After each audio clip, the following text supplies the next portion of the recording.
City of Cape May, Historic Preservation Commission, August 12th, 2024. It is now just 2 minutes past 6 o'clock. In compliance with the Open Public Meeting Act of 1975, adequate notice of this meeting has been presented. If any member has reason to believe this meeting is being held in violation of this act, they should state so at this time. Pledge of Allegiance, please. Pledge of allegiance to the flag of the United States of America and to the republic for which it stands, one nation, under God, indivisible, with liberty and justice for all.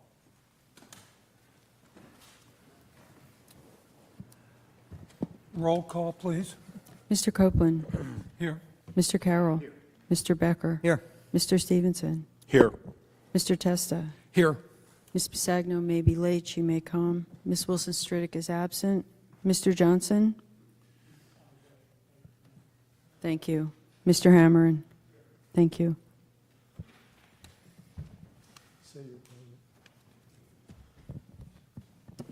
Here.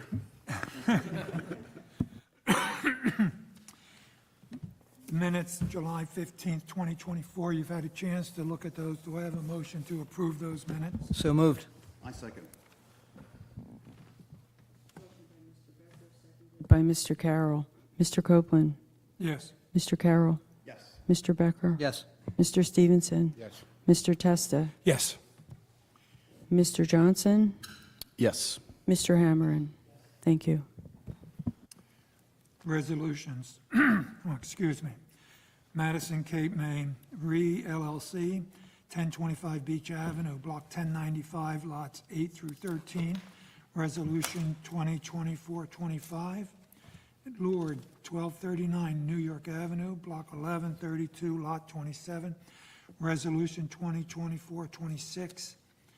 And BAJ Family LLC, 805 Stockton Avenue, Block 1068, Lot 20, Resolution 2024-27. Do I have a motion to approve those? So moved. Second. Motion by Mr. Testa, seconded by Mr. Becker. Mr. Copeland? Yes. Mr. Carroll? Yes. Mr. Becker? Yes. Mr. Stevenson? Yes. Mr. Testa? Yes. Mr. Johnson? Yes. Thank you. Mr. Hammerin? Thank you. Applications approved or denied in review. You've had a chance to look at those. Do I have a motion to accept those? Motion. Do I have a second? I'll second.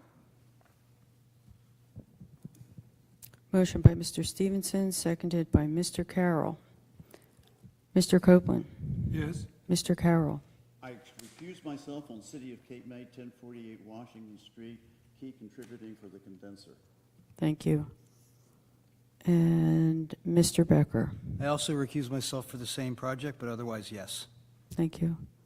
Mr. Stevenson? Yes. Mr. Testa? I'm going to vote yes, but I am going to abstain on the Jagadasian application on Stockton Avenue. Thank you. Mr. Johnson? Yes. And Mr. Hammerin? Thank you. Thank you. First order, new business. Archer and Castellano. Sorry for the clumsy pronunciation, if that's correct.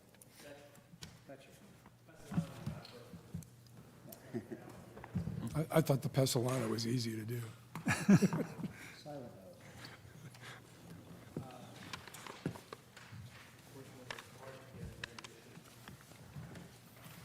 Thank you. So it took up until the last minute.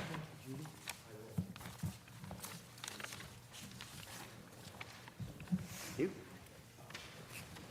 Jim, you want to hit the mics? Make sure they're green, the mics.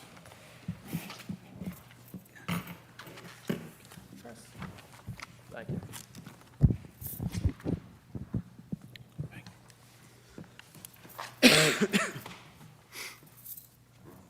Just for the record, I think we're good. no. Just for the record, The address is 1209.5. There is no half. Okay. 0.5 is a half. Sorry. it's a- Not here.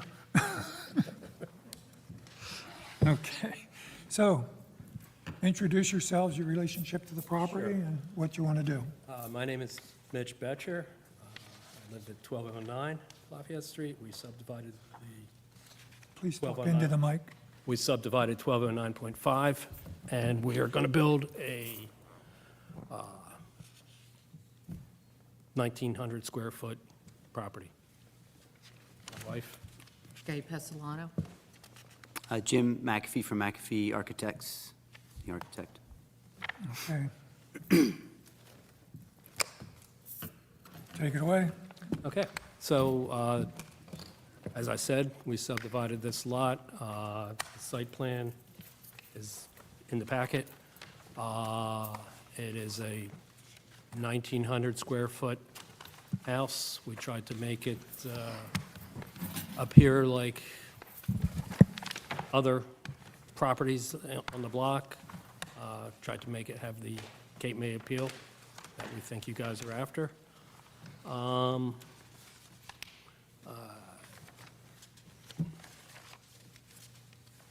You know, that's pretty much it.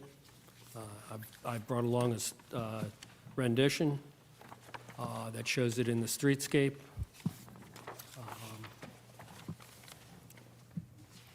you have any questions?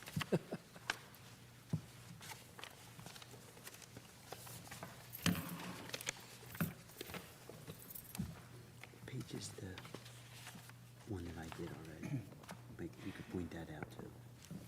I just Oh, wanted oh, well, yeah, page- actually, it is, good point. So the house that was just designed by Jim, he also designed the houses on Bergen Lane in West Cape May. And one of the last pictures in the packet is 104 Bergen Lane, which is the exact house that's being built. Except for, it looks like you want to use clapboard siding out the front porch instead of the shingles, Correct, right? yes. Okay. So that's the only thing in this rendition that's inaccurate, is that right? Correct, yeah. Okay, great.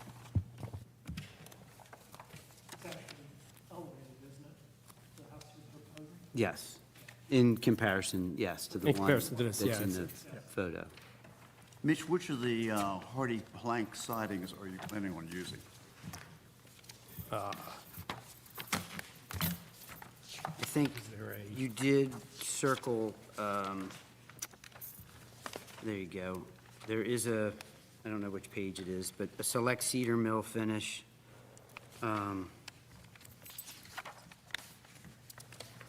I think that's, I see how it's, Yeah. it's so beautifully circled, I didn't even really notice you. So beautifully circled, it's a square. It's a square. So I will point out that the rendition shows the porch as having like a cedar shake, but cedar that's shake. not correct. But we are changing that to all plank. Okay.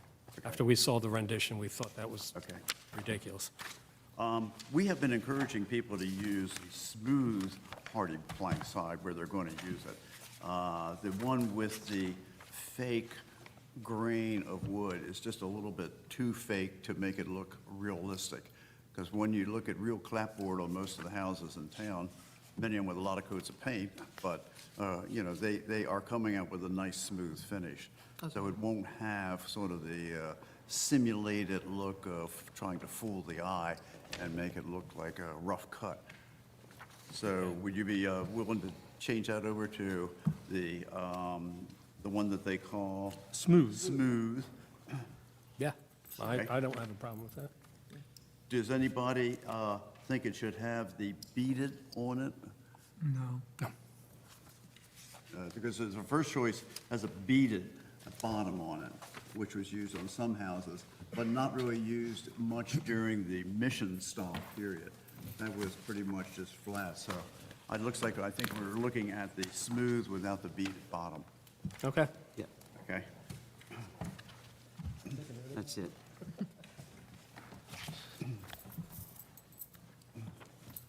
I think that's what you want.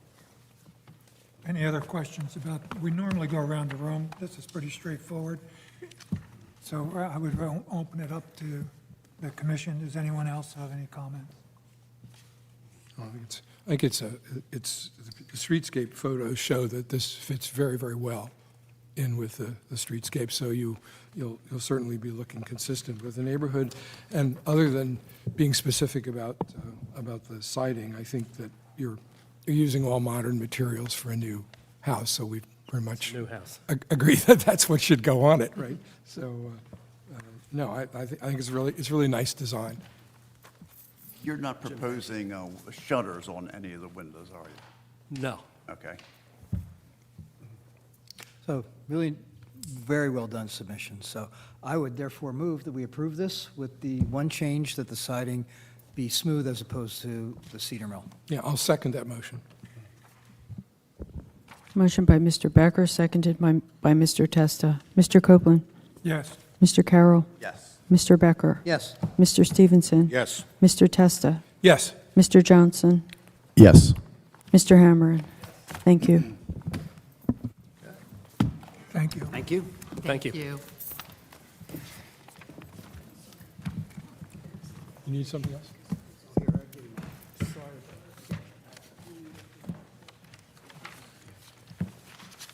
Next order of business, 1515-1519 New Jersey Avenue, Block 1175, lots 7 through 10. This is a contributing property.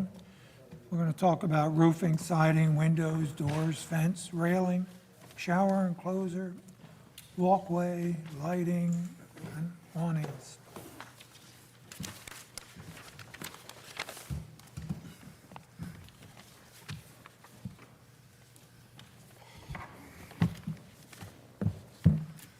Okay. Am I live here? You are, Hi, and we can also hear you. excellent. I'm Mark Asher. I'm the principal of Asher Sloan White Architects. I think my partner Deborah Sloan White has been before you several times, and I'm her stand-in tonight because she went on vacation. But she entrusted me with this project, and when she showed it to me, I had to laugh because I have photographs of this house dating back maybe 35 or 40 years, because I used to come here and... Did you introduce your partner? Oh, my partner here is the contractor, Jim Barnes. Hello. So, I interrupted. So, no, so it's a house that we knew, or I knew really well, because it was just a great example for me as a young architect to steal parts from. So, and I did. So, the house, what we're doing to it is really fairly simple from a historical perspective, I think. We're reskinning it and bringing it back to life. Taking the old cedar off, putting it back on, of course, as cedar. Roof is, of course, cedar. We're repairing a lot of the trim that is in disrepair and in some cases falling off, as you'll see on some of the photographs. Windows are being partially replaced. The upper floors are replacement windows that we are taking out and putting back as, of course, wood windows. And the lower floors are original that we are repairing instead. Of course, railings and so on, you'll see around the house are being replaced. There's a back deck that has no railings on it whatsoever. So that's being repaired, refurbished with railings from the matching the original house.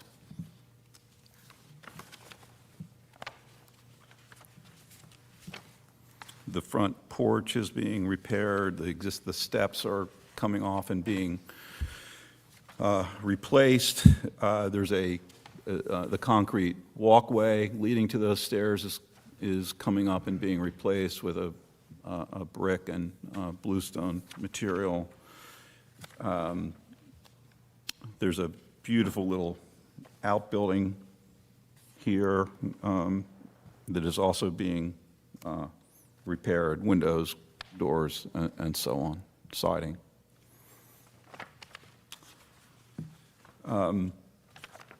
So I think, in essence, we're doing a, pretty good historical rebirth here. So I'll take any questions you might have. I have three. Excellent. Pretty simple. The windows that you're proposing Yeah. and the patio door are Yeah. both Jeld-Wen. Correct. But the sightline windows come in both clad and primed Yeah, exterior. It's they're- not specified which it is. Yeah, they'll be primed. So the exterior primed? Yes. Correct. Same thing with the patio door? Yes. Okay, question number two. Nice image of a screen door, but it doesn't tell us what material it is. Is it a wood screen? door? Wood. Just a So it's a painted wood screen door? Yes. Same thing with the garage door? same. Those are my questions. Thank you. Okay, a question on the windows? Yes. The replacement windows, the existing there's some 9/1, there's some 12/1, will they mirror? They will. It's a really interesting pattern, especially on the second floor. I think it's a 16/1 with a Yeah, horizontal. right. So they're a and- mirror in each spot? Correct. And the muntins will be on the outside of the window? instead Or of we do behind it the both glass. sides, right? Yeah, true divided. Yeah, True divi- yeah, okay, they'll be great. true, yeah. Sightline is true divided? The ones he was just speaking about, though. I don't know if it was the exact same. Warren, I questioned on the 12/1, the 9/1, and the locations of them. Yes, but he said it was a true divided light. I don't believe it's a true divided light. Is sightline, I mean, I Simulated think- divided light? Well, I think it's a, It's a simulated divided light. If I could which- clarify, It's I a believe the double windows that you're glazed. talking about are actually original windows that we would be bringing back to life, As I understand it, rehabbing. what you're saying is that none of the windows on the first floor needed to be replaced? Correct. Okay, so those you're just going to And then repair? there's one on the second floor landing that has the 16 light that we're, that Yeah, he's talking about. I'm just concerned about the criteria for replacement. Whenever we have a large number of windows being replaced, and we'd like to make sure that they truly need to be replaced, as opposed to just you decided that they're kind of a little old and creaky, and, so what was your criteria for the second? I know the second and third floor get exposure. It's a So nasty, if I can just clarify, I'm also, if I can aid to this, I strongly believe in what you guys do here. I'm also the Historic Preservation Chair of West Cape May. So I believe that every window that can be refurbished on the house will be refurbished, and every window that cannot be, will be the primed sightline windows with the matching mullions pattern Right, that exists currently. right, but the application here pretty much says that everything on the second and third floor is being replaced. well, have we surveyed those windows? Yeah. Can we make that assertion, in situ? I mean, how do we? do- Well, I mean, we have, in the past, we've had some input from surveys made, and our review committee considered them, or we specially considered whether those windows needed to be replaced. And my view here is if you were really convinced that they were in bad shape because wood was rotted, the sills were gone. Locations that I know off the top of my head are the second floor landing that has a beautiful window, and then the bathroom that has a beautiful double pane window, kind of, this is off the top of my head, obviously, that I would do everything to maintain and refurbish. And then the rest would be new, because those were already previously replaced. Okay, so what you're replacing are not original windows? Correct. Okay. All right, I don't feel so bad. Okay. Yeah, I thought I said that yeah, okay. Mr. Ash? Yeah. I have a question, two questions. One, you've checked final on here. It looks like a renovation. I don't know if there's any exterior elements that would require you to go to either, maybe the zoning board. Have you evaluated that, whether there's any variance relief? No, we don't require any variances Okay, to do this. all right. The second thing is, your client's not here tonight, right? No. Okay, all right. but you're representing to this board that you have authority to agree to any I conditions. am, yes. And this is the plan that your client has authorized you to submit, because I see you signed it, I didn't see that they signed it. Yes. Okay. yeah. And you understand that anything that the board does tonight, there'll be a condition attached that your client will have to ratify whatever you put on the record tonight. So if you say, we'll do it, we need the client, before they can even pull a permit, your client's gonna have to say, yeah, that, they spoke for me at that meeting. Okay, Understand that? I do. Okay, thank you. This window that you're using, is it a double glazed window? Jim, you want to speak to that? I believe it is. Good. I mean, the specifications are here in our packet. So it is, Sight yes. line, wood and clad wood.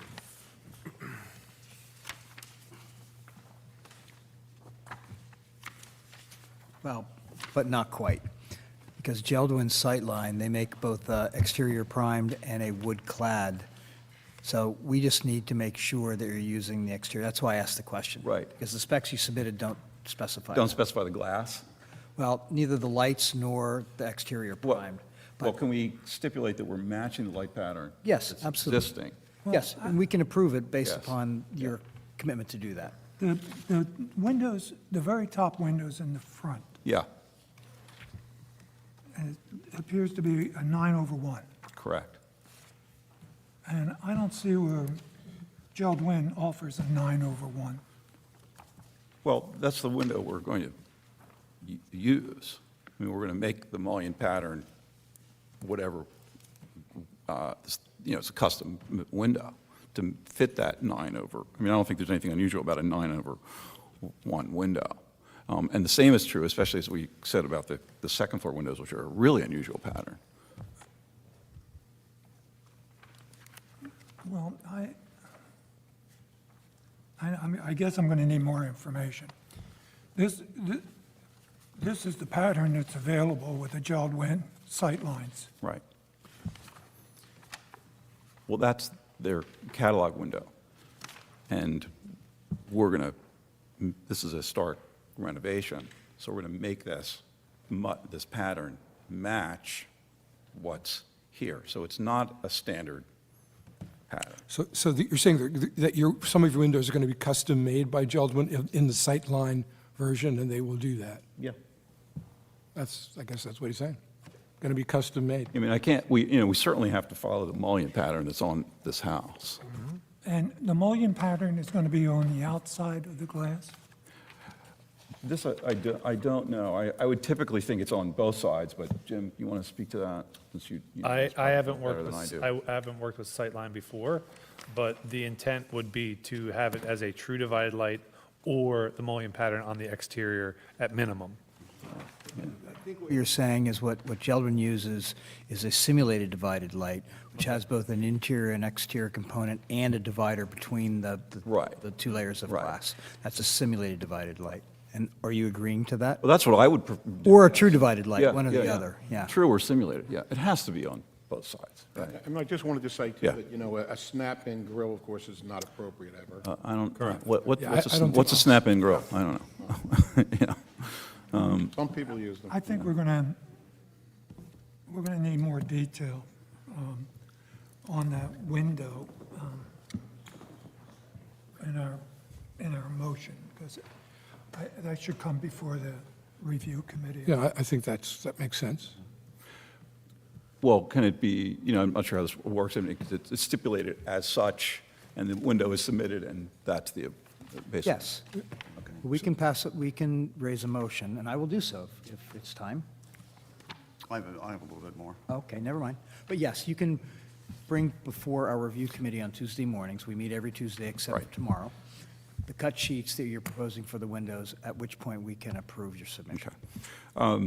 Because I think it's, I hope it's clear that we're treating this pretty serious historic restoration. So That's what the window. We don't doubt that. Yeah, Yeah. I mean, your materials list is really good. I mean, that's not, we're just trying to be specific about the windows, both as to their manufactured quality, the way they're going to be divided, whether they'll resemble the ones you're taking out. And I think all we're saying is, when this is voted on, you'll just get a condition you have to satisfy. Okay. Bring in the proof, the review committee will look at it. Simple enough. And you're done. All right, simple enough. All Thanks. we're asking for is a little more detail. That's it. Yep. So You, make your, Tom, you've got to go. You are mentioning that you're also going to replace all the railings on the first floor, the porch. Correct. Do they really need replacing? Jim? I can speak for that. Yes, they do. Paint off the, they're If gonna you're fall doing apart. same for same, you have a very massive rail pattern in there. The balustrades look like they're at least 2.5 to maybe 3 inches, and maybe very close together with a nice top railing, and it's probably a 24-inch rail. Now, if you do replace everything, you're going to be required to go up to 36 inches. Yeah, right, right. You know, if you were going to say, we could save this, Mm-hmm. you could, what's it say? So that detail is on drawing A5. Yeah. Yeah. I did see that, but, you know, I really couldn't tell from those details if you're going to Right. really do that. And that same pattern will be used in the staircase coming down, which has almost no balustrades in it at all. Right, right. And I think there's a metal rail down the center of that, is there not? On the side of it. Uh-huh. On the center. But you should have, Yeah. your two wood railings should be the wood to match what you're doing on the porch. Right. So If you could make that part of your Tuesday presentation. the railings that are existing, they are getting pretty rotted down towards the bottom rail, or the balusters are getting pretty rotted down towards the bottom rail, so that's why we're proposing to redo it. So the front porch, the front stairs will be replaced, and the railings are intended to wrap around and go down the stairs. Okay. Now, if you have a steel rail somewhere in there, to like a safety rail in the center, that's a different thing. But Right. just so the wood rails would match what was original. Yeah. Yep. And I believe there is a center Yeah. metal rail. Okay. That's down here, That's down the bottom portion. down here. Yeah. It's, let me show you. No, I'm This is, familiar with, this is what the rail looks like right now. There's iron here, but here's the wood rail coming down. yeah, not good.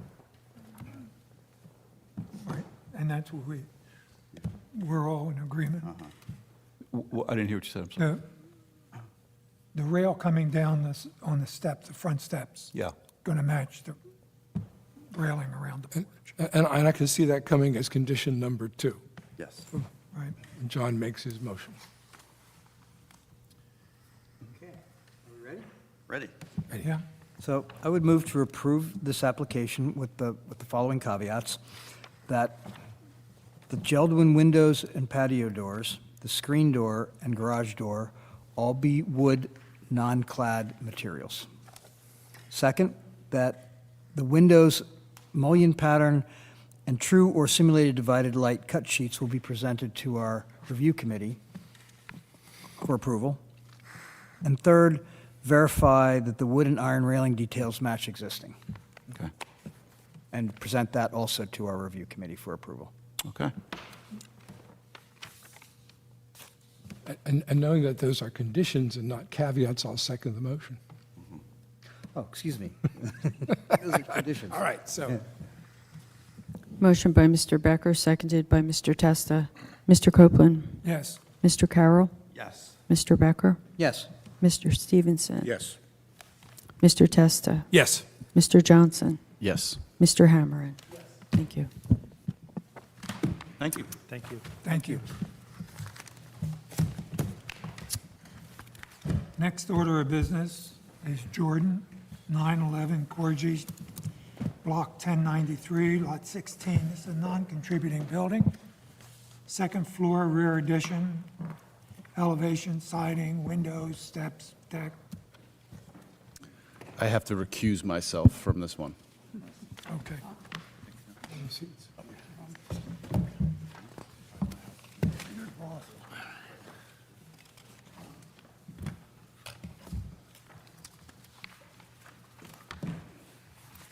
Good evening. Good evening. So I'm Kevin Oliant, project manager at Fenwick Architects. This is Clay Jordan, Kathy Jordan, they're the owners. Welcome. So the Jordans have owned this property, 911 Corgi, for about 20 years. On the latest the 2013 Historic Structures Report, it's listed as a non-contributing building. And the goal really of this project is to make the house more livable, safe, and sound.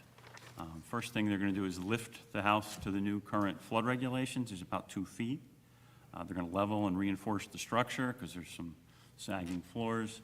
And we're going to provide a whole new interior layout to make it much more livable. It's, the rooms are chopped up, there's posts in the middle of the dining room.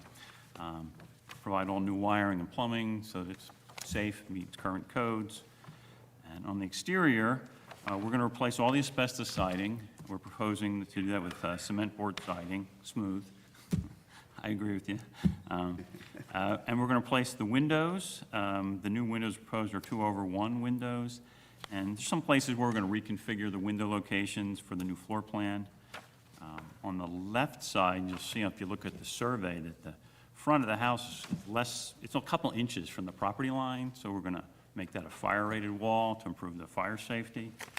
And then the final piece is then the rear porch. It's a 1-story porch at grade. When we lift the house up, we want to convert that into a 2-story porch, but it would still be a porch, outdoor space. Open if you have any questions for me. Just a procedural one.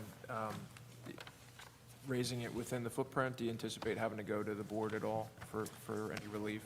Not for the raising. The only question might be the front staircase. We're keeping it within the 5 foot of the new ordinance, but the front setback doesn't comply. The So only reason I ask is if there is a trip to the zoning board, for instance, we usually grant conceptual, you go to the board, and then after, if the board has to weigh in, then you come back for final. we're hoping we don't need any variances. Okay, We don't think we do, but we haven't submitted it yet.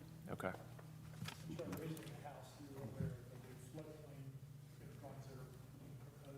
Well, the 5 foot from the state is, I think we all agree, it's a little overboard. It's not in effect right now. Right, so we weren't planning on raising it to that level. I have a question regarding the parking in the driveway.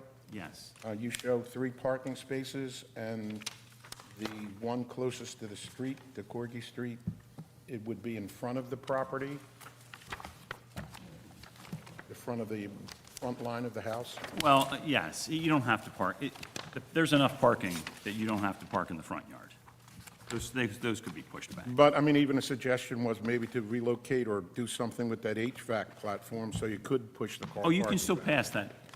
It's up high on the wall. You can drive past it. Drive underneath it. Okay. So in other words, you really don't need the one in front of the house? Right. All the parking can be behind the house.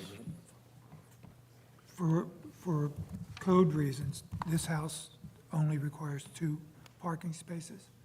Yeah, I believe it's 2. We Might would be- like you know to what- see that parking spot that's actually in the front yard now removed from your plan. Well, we can certainly do that. So we're not accused of approving front yard parking.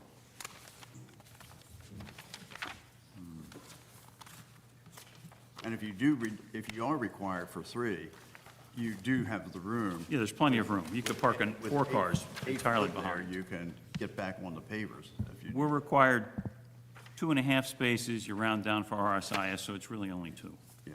But I just think it should be noted that, we will not approve parking in front of the front line of the house, Sure. in the historic. So just to be clear, that's directly from our new standards. It's Yes. indicated on page 44, visible parking in the front yard is inappropriate beyond the face of the building. I So think that was in therefore, the old standards, actually, too. it actually was, but now there's actually a little diagram that shows. Right. I actually have one more question, too. I think you've done a great job, it's kind of a very simple design, but it does fit in with the fabric of the neighborhood. The only exception would be the door that you indicate. It looks very modern. I think that someone riding down the street or walking down the street would look at that door and say, oh, right away it tells you new construction. And according to our standards, a non-contributing property, that doors and doorways should be compatible with the historic streetscape in which it's located and reinforce its architectural Well, we character. could do a three-quarter light door with a little panel bar. It looks Might be very more modern. Yeah, I mean, it gives the impression of being a storm door. Yes. It's just yeah. basically, and I don't think you want that to be your front door. So, A full light door is contemporary. Right, so I would like to have a three-quarter light with a small panel. It's- Yes. It brings a lot of Nice Yeah, for- class. so it fits in You better. know, full light door's nice for a dachshund when he only has 3 Yeah, I'm a dachshund, just got a new one too and everything, they get to, well, that's Little what's more there now, and the Windex is all you dachshunds need, for the right? last 25 years have let them now. Give them a bench, I, the historic bench. Any other questions? no, just a comment. I think this is a substantial improvement to the facade of the house. I mean, it takes a sort of not-so-great-looking structure, and it really gives it a makeover that is quite attractive. So that part is really to be praised. it does. And you can ship the old design to Key West. It would fit in. We love the house. It was kind of cute. Yeah. Do I have a motion? I just have one more question, just, I want to make sure. The long, narrow window on the left facade in the kitchen, that's an existing window, is that correct? Existing window opening. Yeah, okay. Oh, no, wait, no, that's a new window. Yeah, That's a new window. that's behind the Oh, sink. that's, okay, so that's my question. Is there any reason why you haven't, there's not a lower sill so it looks more like a window in the kitchen so I you can don't, see out of it? if I put my hand out that window, I feel like I could touch the neighbors. Oh, because it's so close to the Oh my property gosh, line. and I just I got it. Okay. see her house, it's terrible. I understand, thank you. This one Okay. right here. Yep, got it. That's the one I'm asking about. I looked at that too, and the sink's right behind it. Well, yeah, so, but I understand the argument. It makes sense to me. Do I have a motion? I will make a motion that the application be approved with alterations for the front door design that is within our standards, and to have that presented to the review committee. And I think Can that we was, just do a three-quarter light door and approve it now? I think so. is that okay with you? Yeah, I Okay, think we three-quarter can, light door, okay, because if it goes to full light, then they have to replace it anyway. so. okay. All right, And Tom, I think the parking, yeah. Yeah, and And we also so- want to see that third parking spot removed from your plan. So we would need that too as well. So there's just resubmit. Just- Yeah. Yeah, That can be reviewed in Yes. committee. It probably doesn't even need review, just gets submitted to satisfy the Oh, condition. Submit it for permits, then. Correct. That's enough. 'Cause you'll see well, the- we, you'll no, we see want to see it. You, For that.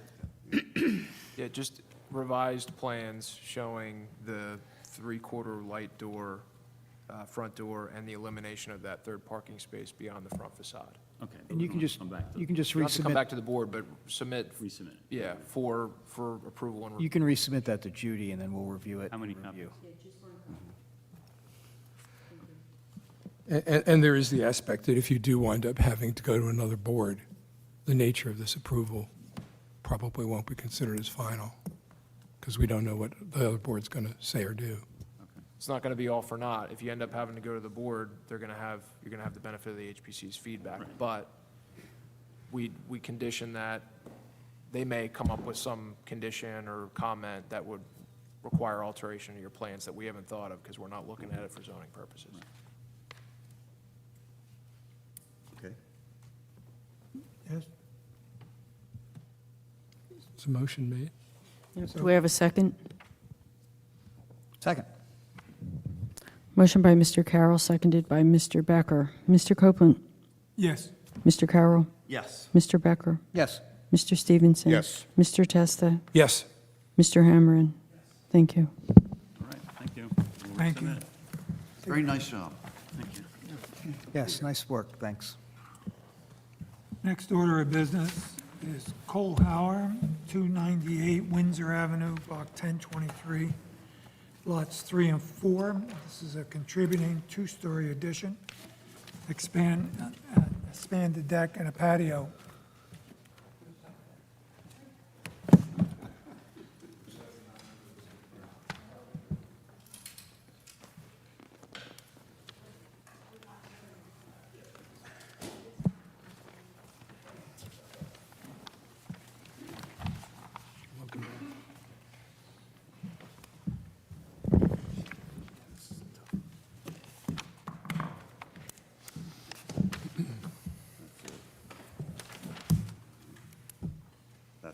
This is the bulk you see out there.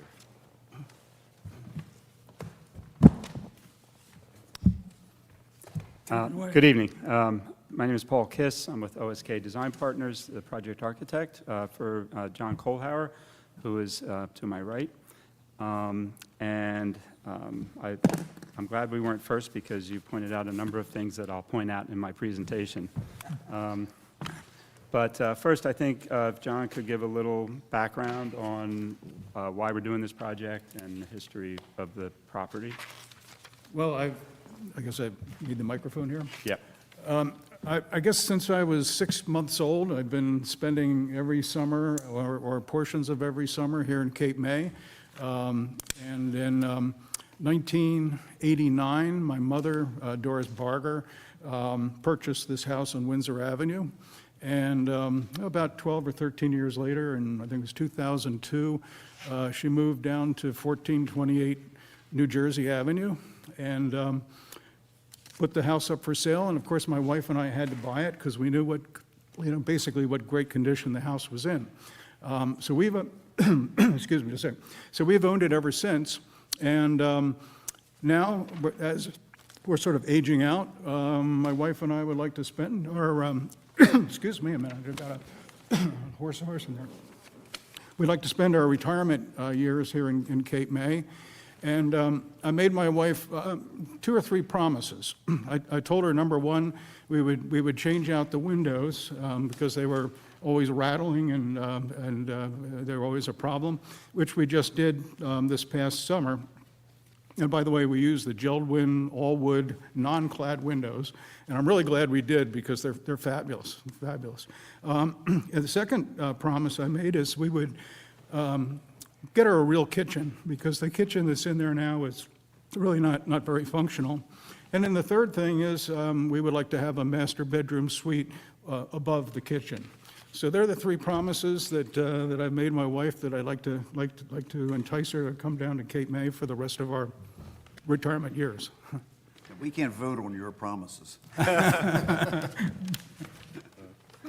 So with that, let me just walk you through the site plan. Shows the existing house, Windsor Avenue at the bottom. There's a crosshatched area where we have a small addition. Behind that is expanded deck, a hot tub which would just sit on the ground. And then we're showing a new brick paver driveway and walkway. So the reason we're replacing the stone driveway with brick pavers is because the stone driveway would be counted as 100% impervious, and the brick paver driveway is counted as 50%. So we're adding brick to reduce the impervious, conversely. So the point of that is the application will conform to all the zoning requirements, no variances needed. I noticed an error in the draftsman. The 3 required parking spaces were shown in the front of the property. We will move those behind the front of the building. There's plenty of room to do that.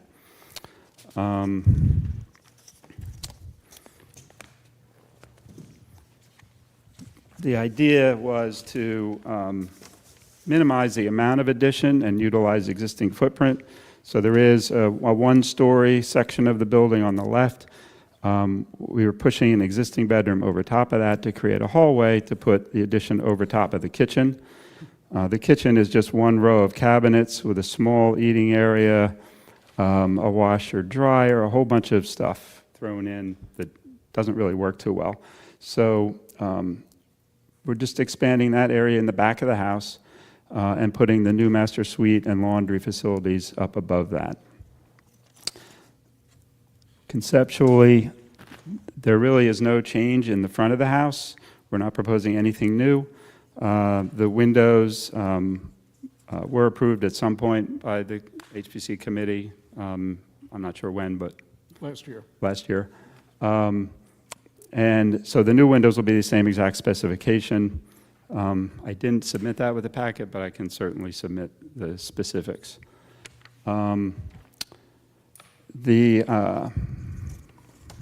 So our concept on the addition was to maintain the existing gambrel roof shape with the addition, keep everything stepped in or the same or lower, all to the back of the house. And I do have the streetscape, which I'll pass out in a second, which basically the street is a series of various 1- and 2-story and 2.5-story houses, but we're not proposing a change to the scale of the building.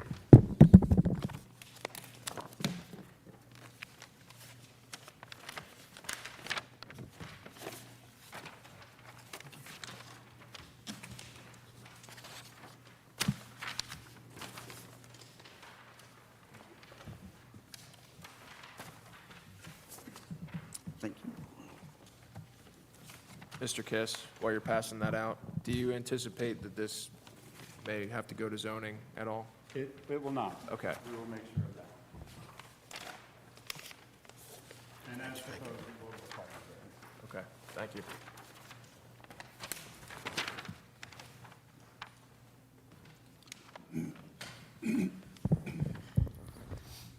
We did, of course, submit the material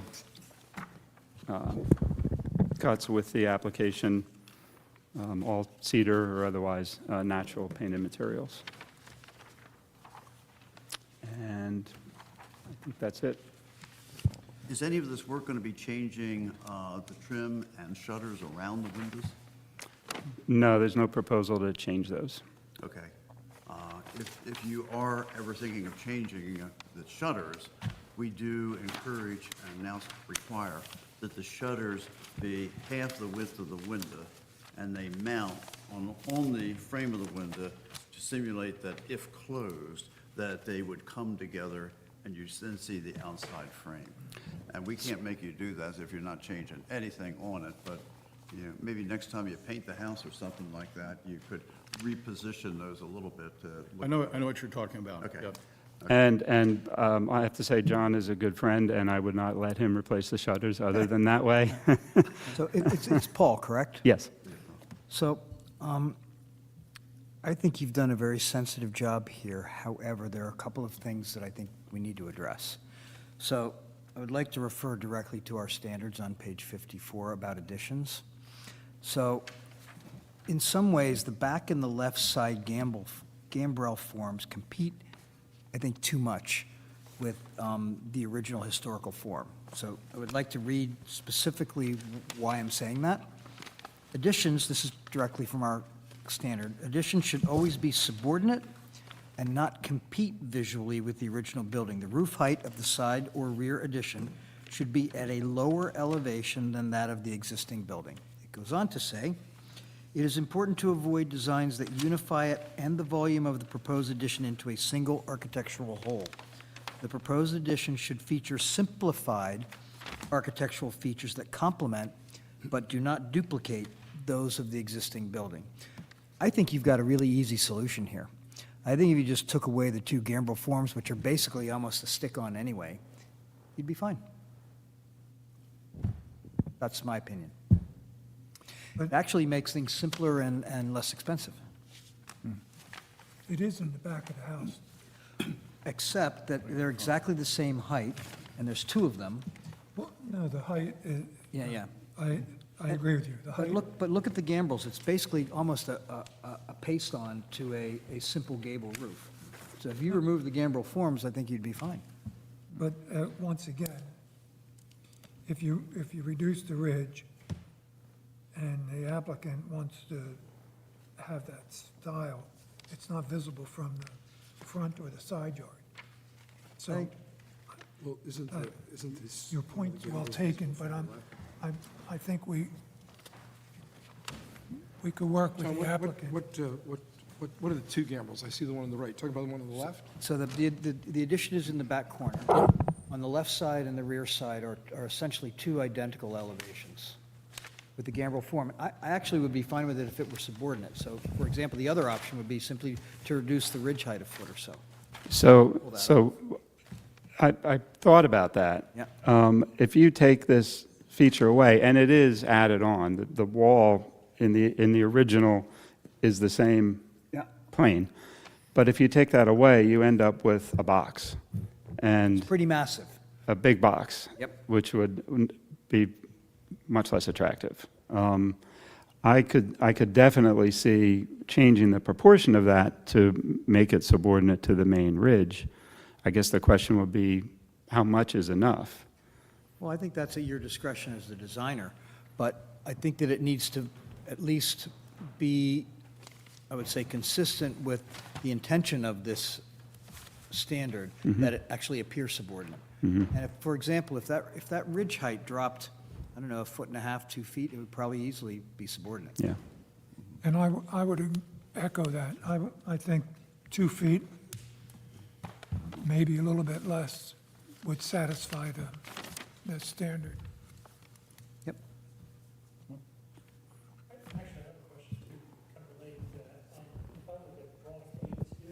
Would you put your mic on, please? If I look at drawing A2, the front elevation, the way I understand this is that to the left of the front of the house, that second floor is largely an all a new addition. Is that correct? Am I reading that right?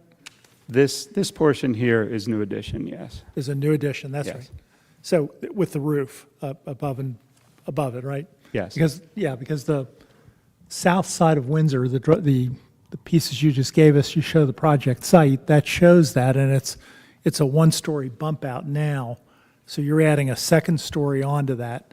And I guess I was just asking the question, as part of our understanding of additions, that's a fairly substantive addition that's visible from the front on that side of the house.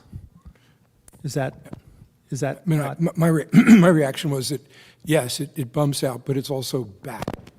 It's back. So although you see it, Kevin, the idea of the second floor is not right in your face. It's back in the lot. And if the roof line were dropped 1.5 to 2 feet, it also would recede significantly in its mass. Yes. Yeah, I agree. Much of that is hidden by a wonderful tree right in the front yard, but if the tree is ever gone, this would become, like A2, would be a whole lot more visible in that, sticking out there. Yeah, it was difficult to get pictures of the houses because of all the trees. It's a lot of really nice trees. So is what we're talking, just to be clear, if we end up voting on this, I mean, that's I think a perfect picture right there. Are we just talking about dropping the starting point of that 2 feet? Dropping this proportion down, changing the proportion of that, and presumably the one facing the rear yard as well. Mr. Kist, are you prepared to go with that? Can you work with that condition? Yes, yes. Works for me. Yep. Okay, I had a question regarding the driveway. On the driveway, on the materials list, it says semi-pervious brick walkway and travertine or similar patio. At the end, there's a cut sheet, catalog cut sheet, that's for driveway and walkways, and on it, it only says front walkway is semi-pervious brick or drainage system, patio, travertine or similar. What is the driveway going to be? The driveway would be the brick, the same as the walkway. Okay, Yeah. perfect. The travertine is back here. It's just not detailed here as to what the driveway will be. Right. Perfect. And I should say, we're not doing anything with the garage at this time.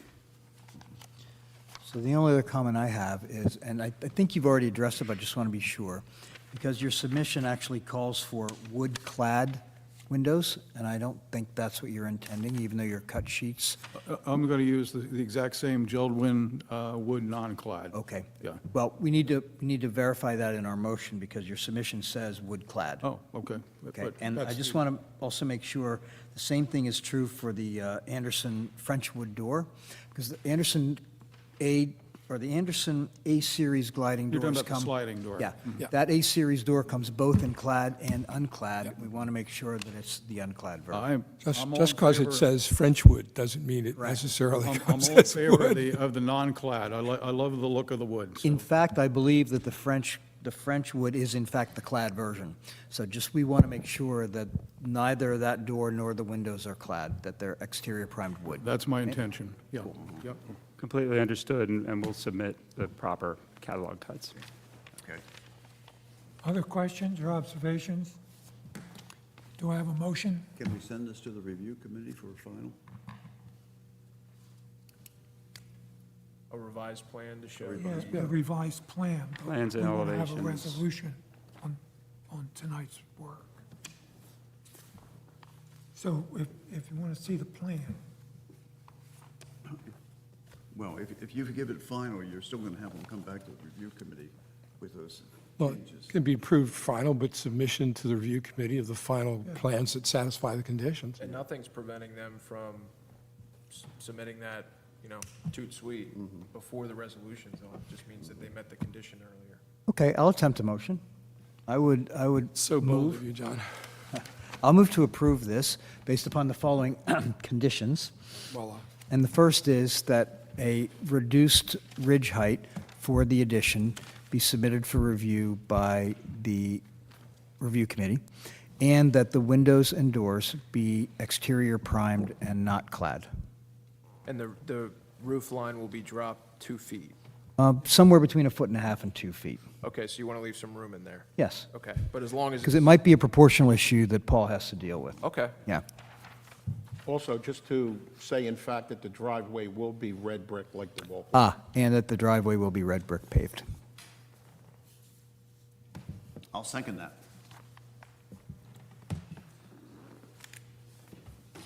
Motion by Mr. Becker, seconded by Mr. Carroll. Mr. Copeland? yes? Mr. Carroll? Yes. Mr. Becker? Yes. Mr. Stevenson? Yes. Mr. Testa? Yes. Mr. Johnson? Yes. Mr. Hammerin? Thank you. Thank you. Thank you. Thank you. And my wife will be very happy. Good. That's the most important thing. Hope she makes that choice. Happy wife, happy life. Wow. Next order of business, Cement Ship, Inc., 1613 Beach Avenue. Mr. Chairman, for purposes of this application, I'm going to be recusing myself. Okay, thank you. It's 1185, lot 17, 18, 19. This is a key contributing two-story rear side addition, siding, rebuild the front porch, window, trim repairs, a wall, and renovate the garage.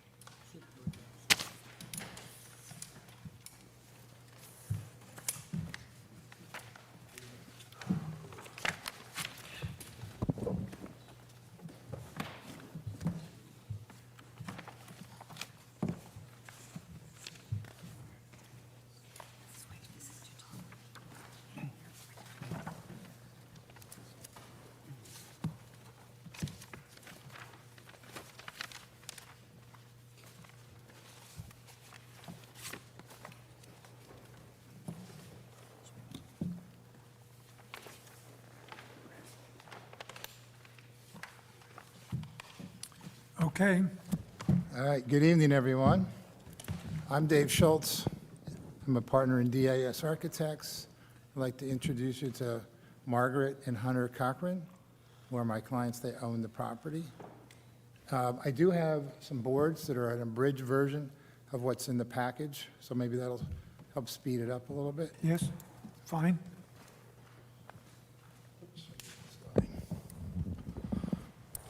This is 1613 Beach Avenue. I'm sure you're familiar with this home.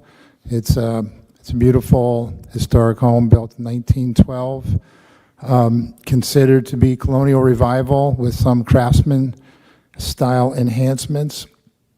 The house, as you can see from the photos, stands by itself to a large degree. In terms of context, there isn't a lot of context. In fact, the lot to the left is vacant.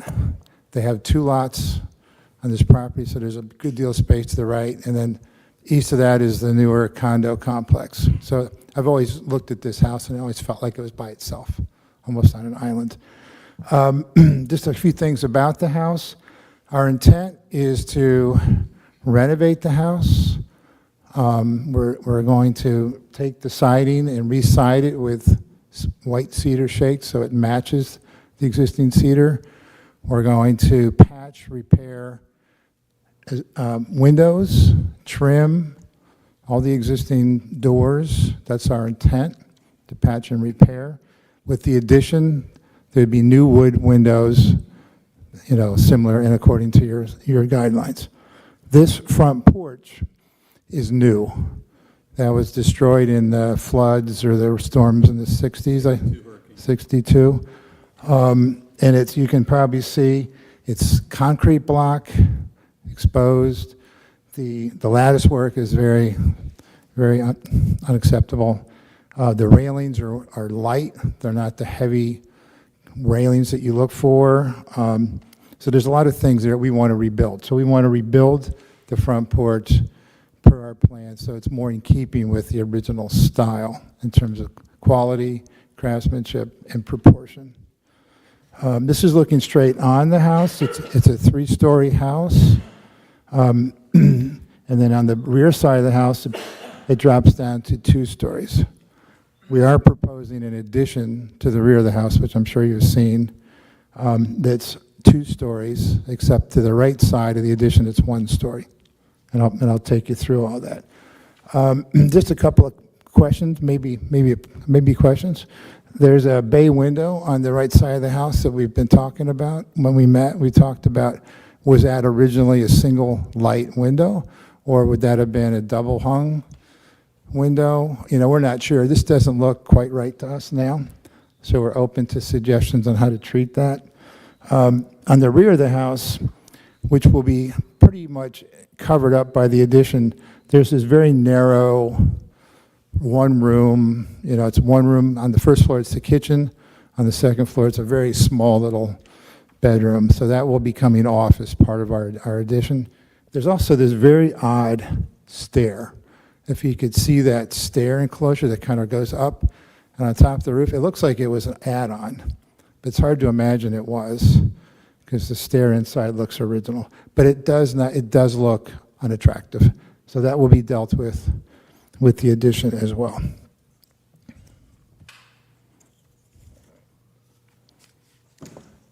And these are photographs of the rear.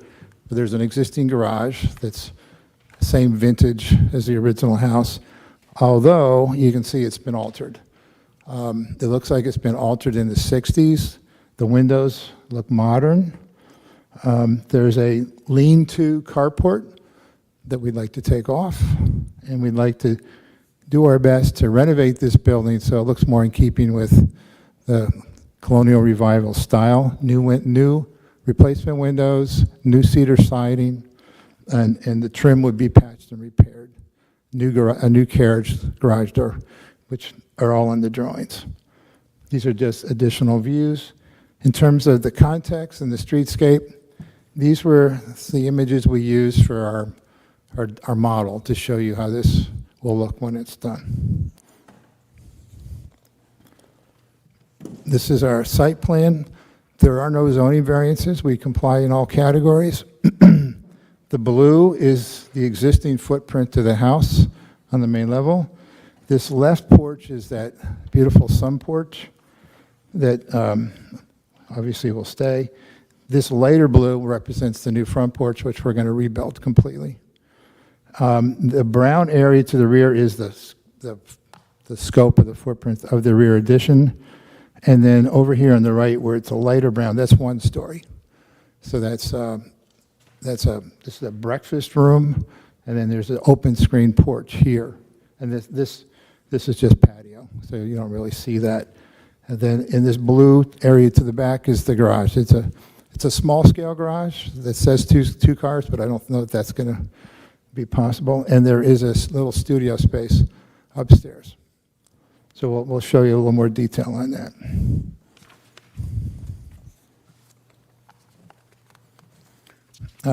The plans are really just for reference. The red dotted line shows the profile of the existing house. So the main body of the house obviously is the front of the house. It's 3 stories, and then behind that is where we're doing our 1 and 2 story addition. Frankly, to meet the program needs of our clients and to make it more of a livable house. The third floor is, that's all just interior alterations. So looking at the elevations, the top row are existing elevations. The bottom row is what we're proposing. I don't need to repeat everything I told you, but there's a new porch, brick foundations, brick piers for the porch, new columns, railings, and a new deck on top that will be like the deck is now, but it'll have better quality railings. And then the roof is already fairly new. It's a cedar roof, so we don't need to replace that, but the addition would have a cedar roof to match. On the side elevation, you can see the existing house goes all the way back to here, and this is the one-story addition on the side. That's a screen. It's fairly transparent. That's a screen porch and a breakfast room behind it that's all glass. So this is one story. And then this is the two-story addition that become bedrooms to the rear of the house.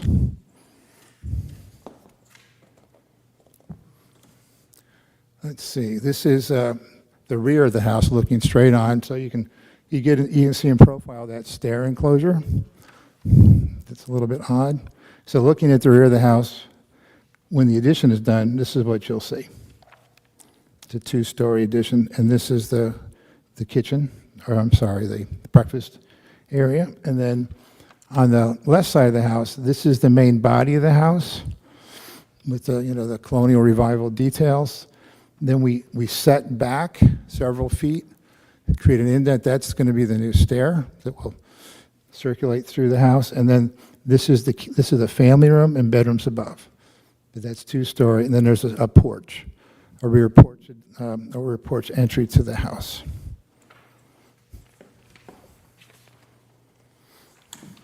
These are images for what's proposed for the garage. Again, the top row is existing. The row below it is what we're proposing. New cedar siding, patch repair trim, new windows, new wood windows, new carriage door. Rebuild the stair with a more conventional baluster railing, not the 1960s railing that's there. And here's our material specs, which I think you've probably seen. All the materials that I think are appropriate. And the Cochrans really wanted to make this a beautiful home. So that's the garage. Lastly is our contextual views. So if you're looking straight on, you'll obviously the main body of the house will be prominent. You don't see anything to the left. To the right, you'll see the one-story porch. I just want to mention that porch is set back 40 feet, 39 feet from the front. So it's substantially set back. So we don't think it really competes with the main body of the house. This is the view from the right. So, I forgot to mention, we're going to raise up the grade. There's going to be a retaining wall at the front of the property that's brick. We're going to raise the house up 2 foot 8 inches. We'll still be 2 foot 8 inches. We'll still comply with the zoning heights. We have to re-level the house. It's not in great shape, so in that process, we want to raise the house slightly. So that's the view from the right side. You can see the context there. And this is the view from the left side. Give you a sense of context. Any questions? Yes, thank you. This is going to be a special challenge because this is a key contributing house. And our standard is quite clear on a contributing house, let alone a key contributing house. And additions that are visible from the front or the side yard are not appropriate. And this house has a really special character in itself. And further, the bay window, for me, I would suspect is not original. It was added at some time, unless you have some pictures of something. But it really looks like a 60s kind of contemporary addition. I don't know what the resolution is. I know what you're trying to do to make the house more usable or more comfortable. But the addition on this house, visible on the side yard, I don't think is appropriate. If there were room in the back to do some kind of addition, I think that would be more helpful. Redoing the garage, I think, is fantastic, and taking off that 60s shit. Roof is also appropriate and applauded. I suspect you're disappointed with that observation, but a key contributing house is really very, very sensitive to additions. So, To be clear, Okay. you're highlighting the east elevation, either on the east side of the home, where you can see the sun porch or screen porch, and then May I comment on that? May I comment? Sure. On the bay window, it's a good question. We don't have any evidence that it was original or not original, but because the historic report considered the house to be also a craftsman style and not just colonial revival, I wondered if that's why. Because bay windows were prevalent at that era. You know, in Cape May, you see them for a long time. So I just wondered if it was unique to this house that that bay window was original. By the way, the windows that form the bay are original. They look like original windows. That wasn't added in the 60s, I really don't think. Excuse me. To- It appears to me. Pull the mic sorry, to you, it please. appears to me that the center window was probably two double-hung windows that was either in bad shape and removed and put at large, because it's a thermopane window. It's the only thermopane window in the entire building. So I don't know when that was done. My suspicion is, though, that it replaced two double-hung windows. I think the two double-hung windows would improve it, but for me anyway, and we'll get more input from around the room, not just me, but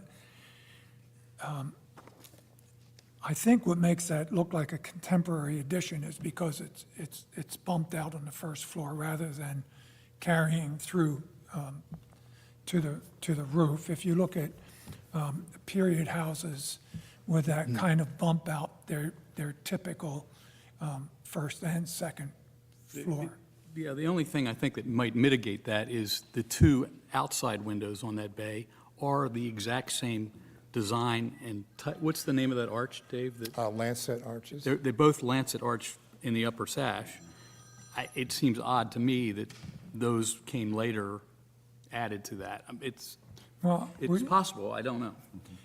In fact, they could have been original to the house and used in the, Reused. Repurposed perhaps. Yeah. That's what I suspect. Well, there was, it really looks like an addition. That's not why you're here, but there I just, there So was, the bump out of the bay is unappealing, So, the way, or it looks inconsistent. the way it's done, Yeah, it's a very contemporary look. That's exactly what would happen in the 60s and the 70s. It definitely predates, that period of time, I'm pretty I sure. mean, bay windows would have gone back to the Victorian era. But as I said, it would have carried through to the second Right, so- story. I'm not, It's hard for us to know. I do think probably what maybe happened in the 62 storm, something happened, it was broken or damaged, and they probably said, this is, put a piece of glass in there. You know, so I think if we could, we would prefer to put in a double-hung window with muttons, you know, so that it looks like it's not a strange window, because all the other houses are obviously traditional and have muttons. The addition, you know, we're trying to incorporate the needs of the owners on the site, and we really felt that by putting that, making the one-story addition to the right, setting it back almost 40 feet, complies with your standard. And I just wanted to review with you these diagrams that are in your guidebook that show a very similar arrangement, although actually our arrangement is better than this because we're set way back from the front of the house and we're one story. So I'm not sure why if this is acceptable, that's not acceptable. So I can address a little bit of that. Sure. So I just want to ask, it's David, right? Dave, yes. Okay, so the whole front porch, I'm going to come back to that, I just want to make sure, clarify one thing. So I think what we've done with the front porch is wonderful. And the old front porch was, as far as we know, eradicated in the 1962 storm. Do you have photographs of what was there before? I think I do. Yeah, because I think that would be really important to try and replicate that. Because, for example, if you look at the spacing of the columns and the posts up above, they make no sense with what exists now. And what you've done is fix that. We've tried to make sense out of it. You made sense out of it, and you made them thicker, as they probably would have been, but it would be nice to see what was there. Yeah, all right. So with the addition, here's my problem, my primary problem with the addition. And I know it's probably something you're not going to want to hear, but in some ways, the site plan that you've presented is an inaccurate representation because it doesn't indicate that there's a significant portion of the original configuration of the house that's being demolished. Based upon my calculations, Right. you're demolishing about 1,277 square feet, Which is what percentage? 27%. That surprises me to hear it's 27%. Well, all I did was I took the red line and I used the scale and I'm not including the basement. This is first, second, and third floor, right?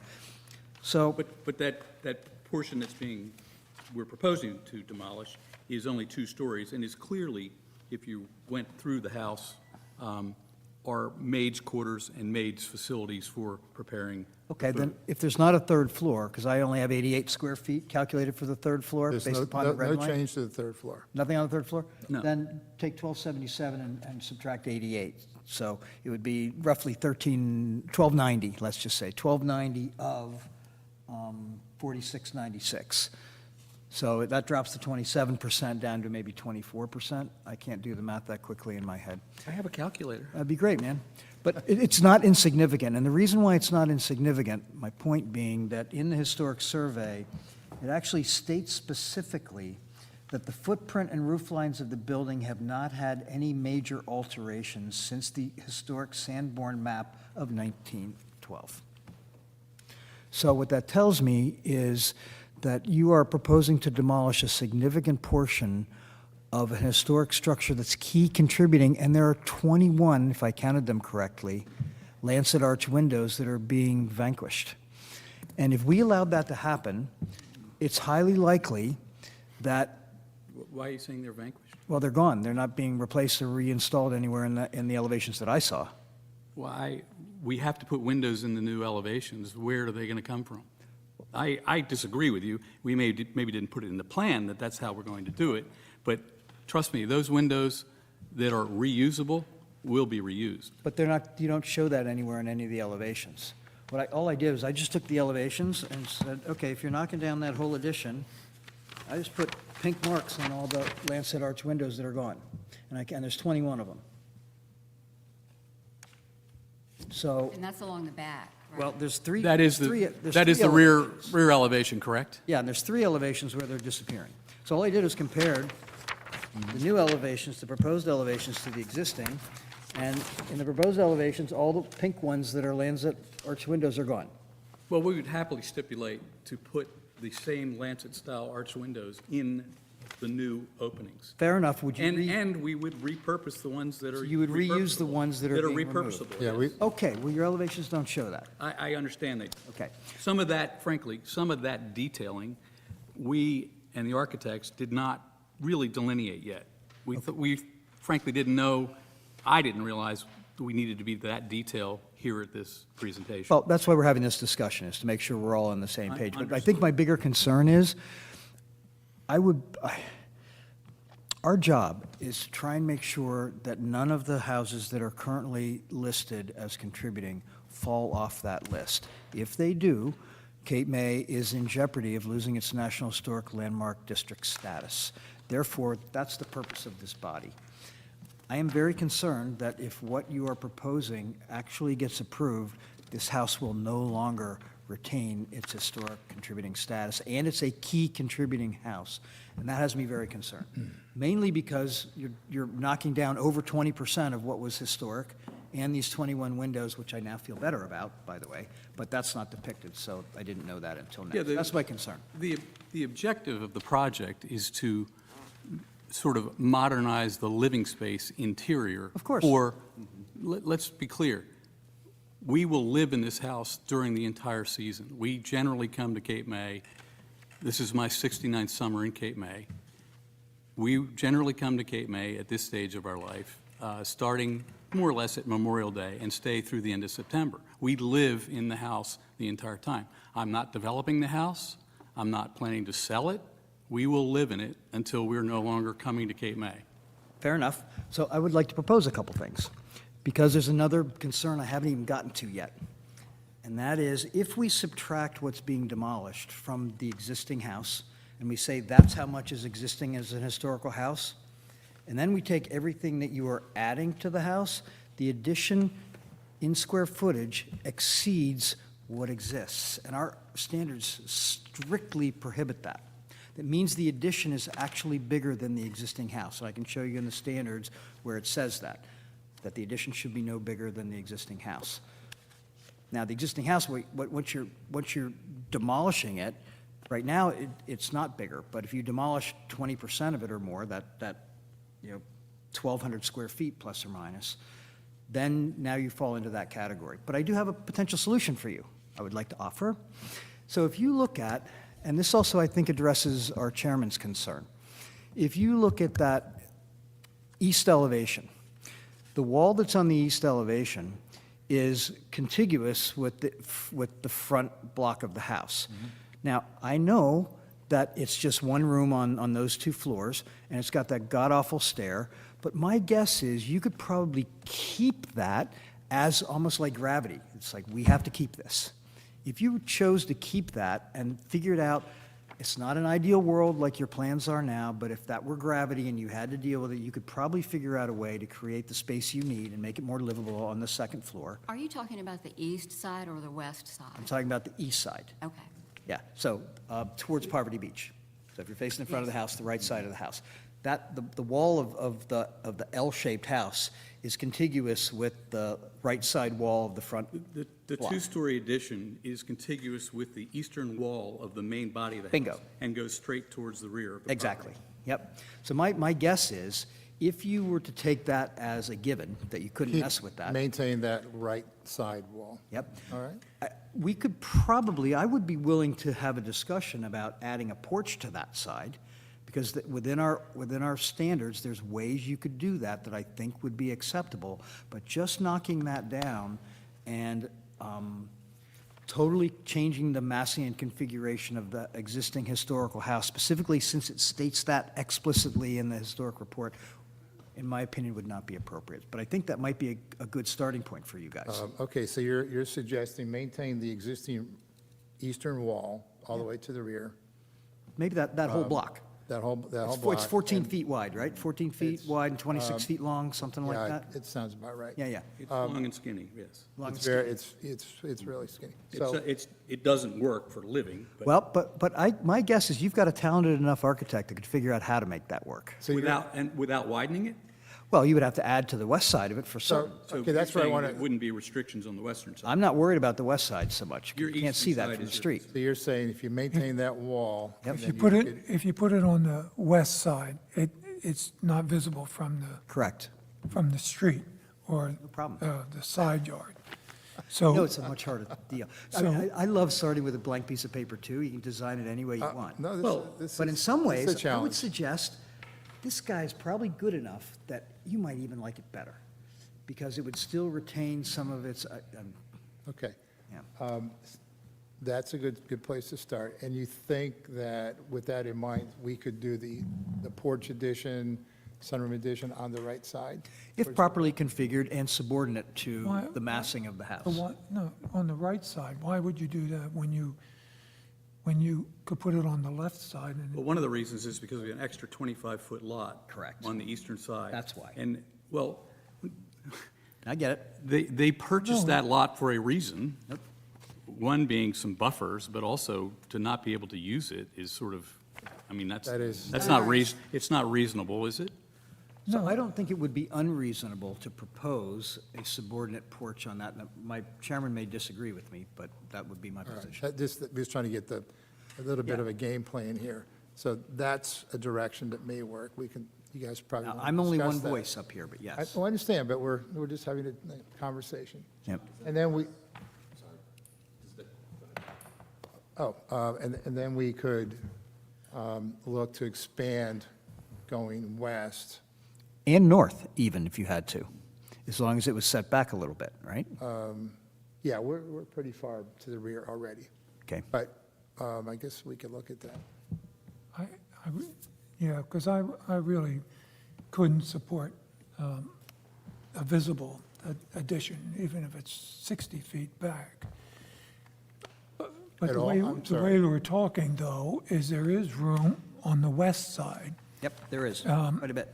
And you could design using that space, because then when you look at the house, the footprint really hasn't changed from the front or the side yard. So could you pull up the site plan? Maybe that would be helpful. Yeah, see all the room you have in that, Yeah. I'll call it the northwest quadrant. Yes. Yes, exactly. Yeah. And you've extended back. north, which would also be fine. What I think Warren is I don't want to speak for you, but That's fine. I think he's concerned about the extensive addition to the east. And I think, if it were a small porch addition I think I'd be okay with that, depending on how it's configured. I'm not sure what Warren would say, but I think that might be a reasonable starting point for you, so that you could try and get close to the programmatic desires of your client. We do have to keep in mind the square footage component that you brought up earlier. Well, the square footage component no longer becomes an issue if they leave that 14-foot wide by 26-foot long block, because they're not demolishing it. Therefore, the addition is no longer in danger of being larger than the existing structure. We could build, but we're going to build in front of it. Correct. And you would accept that. Yep. It wouldn't be in violation of our standards. All I'm trying to do is speak to our standards. I'm not trying to make anything up. Right. Yeah. Look, I have a question regarding the standards. Does the ultimate use of the property play any role? That's a zoning issue. I No, the realize it's typically a zoning issue. I think it's easier to think of the standards. They're standards, they're part of the zoning ordinance, and it's an additional layer of regulation. So with the uses and all of that, we're worried about preserving The appearance. a historic house, and in this instance, a key historic house, which elevates it to the next level. I mean, it's from my base, it's wonderful that you have a key contributing house in We Cape feel May. very fortunate to have acquired property. There's no question about it. And I would hope you'd be willing to do whatever is necessary to maintain that. And we're willing to try to work with you to get the living space you need, but not willing to jeopardize key contributing. And just to clarify that one last piece, I'll just read specifically the statement from the standard on page 53. New addition should be smaller than the historic building. So once you remove that historic piece, what remains of the historic building would be smaller than the addition you're proposing. It should be subordinate in both size and design to the historic building, and this came up in an earlier submission. Yeah, you already quoted that I did. Yeah. statute, or that aspect of it. Yeah. Okay, I guess we were a little confused because we felt that it was subordinate to the existing house. But it's not smaller. Because once you remove, So you're saying if you remove it, you have to recalculate as though it wasn't there ever? because what's Am remaining. I correct in that? Because what's remaining of the historic building is what you're comparing it to. As though it was never there? Correct. Okay, And that by is the way, that's a calculation that we didn't understand and- when we went through the, and it's even worse in a way. no, it compounds it. Yeah, it does. Because the historic report says that the historic configuration of the house has not been altered, therefore it's massing. Boy, if we allow you to take away that big of a piece of it, I'd be real surprised if it retained its contributing status. Several of the properties we looked at tonight are actually the ones that have been contributing properties and were lost in status because of all the additions to the Didn't we talk about a Well, we're not interested in having the property no longer contribute. Of course you're not. We did talk about it. It sounds like Would you rather do? You know, we feel very strongly, several things, restoring I'll ask him. the real porches that were there as opposed to the concrete bunker that has been built, with including prefab concrete front stairs. I mean, it's a cheap and dirty Yeah, it's a version very- of it. The porch work is beautiful. Very We've all, inappropriate. I think, agreed on that. Margaret was asking, this bay window question, it's kind of a mystery. Because sometimes construction happens and people do things you wouldn't expect them to do. This could have been built this way because somebody said, I want it that way. If you would prefer that bay window be 2 stories, they would like that. I would, and again, I'm the chair, but I'm only one vote. It seems to me, if you want to try to make that bay work, it would be easier to make it work by being 2 stories. I think it enhances the room above it quite a bit. I mean, Yeah. we'd batted the idea We around. just felt that, we didn't know if that was original or not. We should propose altering it. So Yeah, if you feel that that's better, we would be happy to. Well, because it's there, we can try to work with you. I mean, if that wall were retained as it was originally built, then we wouldn't be having this conversation. And the other thing you've done is you've put a foundation under it, which I think incredibly enhances its presence and being part of the house. So it would make sense, sure, take it up another floor. Yeah. And I think it would tie into the house much, much better. And Although it does screw up the window pattern on what's shown now, but you could fix that easily enough. On the second floor? Yeah. Not to make trouble, but right up the street from that, the Cedar does. Shake House that was owned by Ken and Virginia Ure. Yes. I'm sure you remember them. Yes. On their front porch, one of their main windows was probably as big as that pane window or even bigger. 'Cause I can remember being in that room and thinking, oh my God, if that thing ever broke. So I think because they were on the ocean side with the view, the more glass and the less frill on it, the more it really opened up a great view. So I don't think there's not any chance that that was put in originally. So you think it's original? Yeah. Okay. One thing in support of what John's saying too, I don't think it was original. I can't. I'm not jump to- sure if the one in the one up the street is. That's immaterial too. It looks like an addition, and we're talking about trying to blend it or Well, another thing I fixing would it in like to such a point way out, that it would fit in better. the directions of the wind here mean that they're going to hit the side of the house coming off the ocean.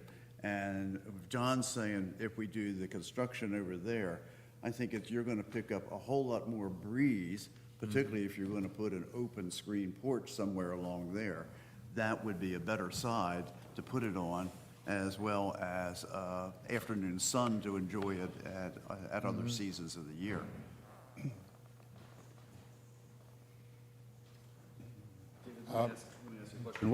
Maybe I'm just misreading this. What happened to the chimney? Does that go away in the new plan? It did go away. What happens to what? The chimney.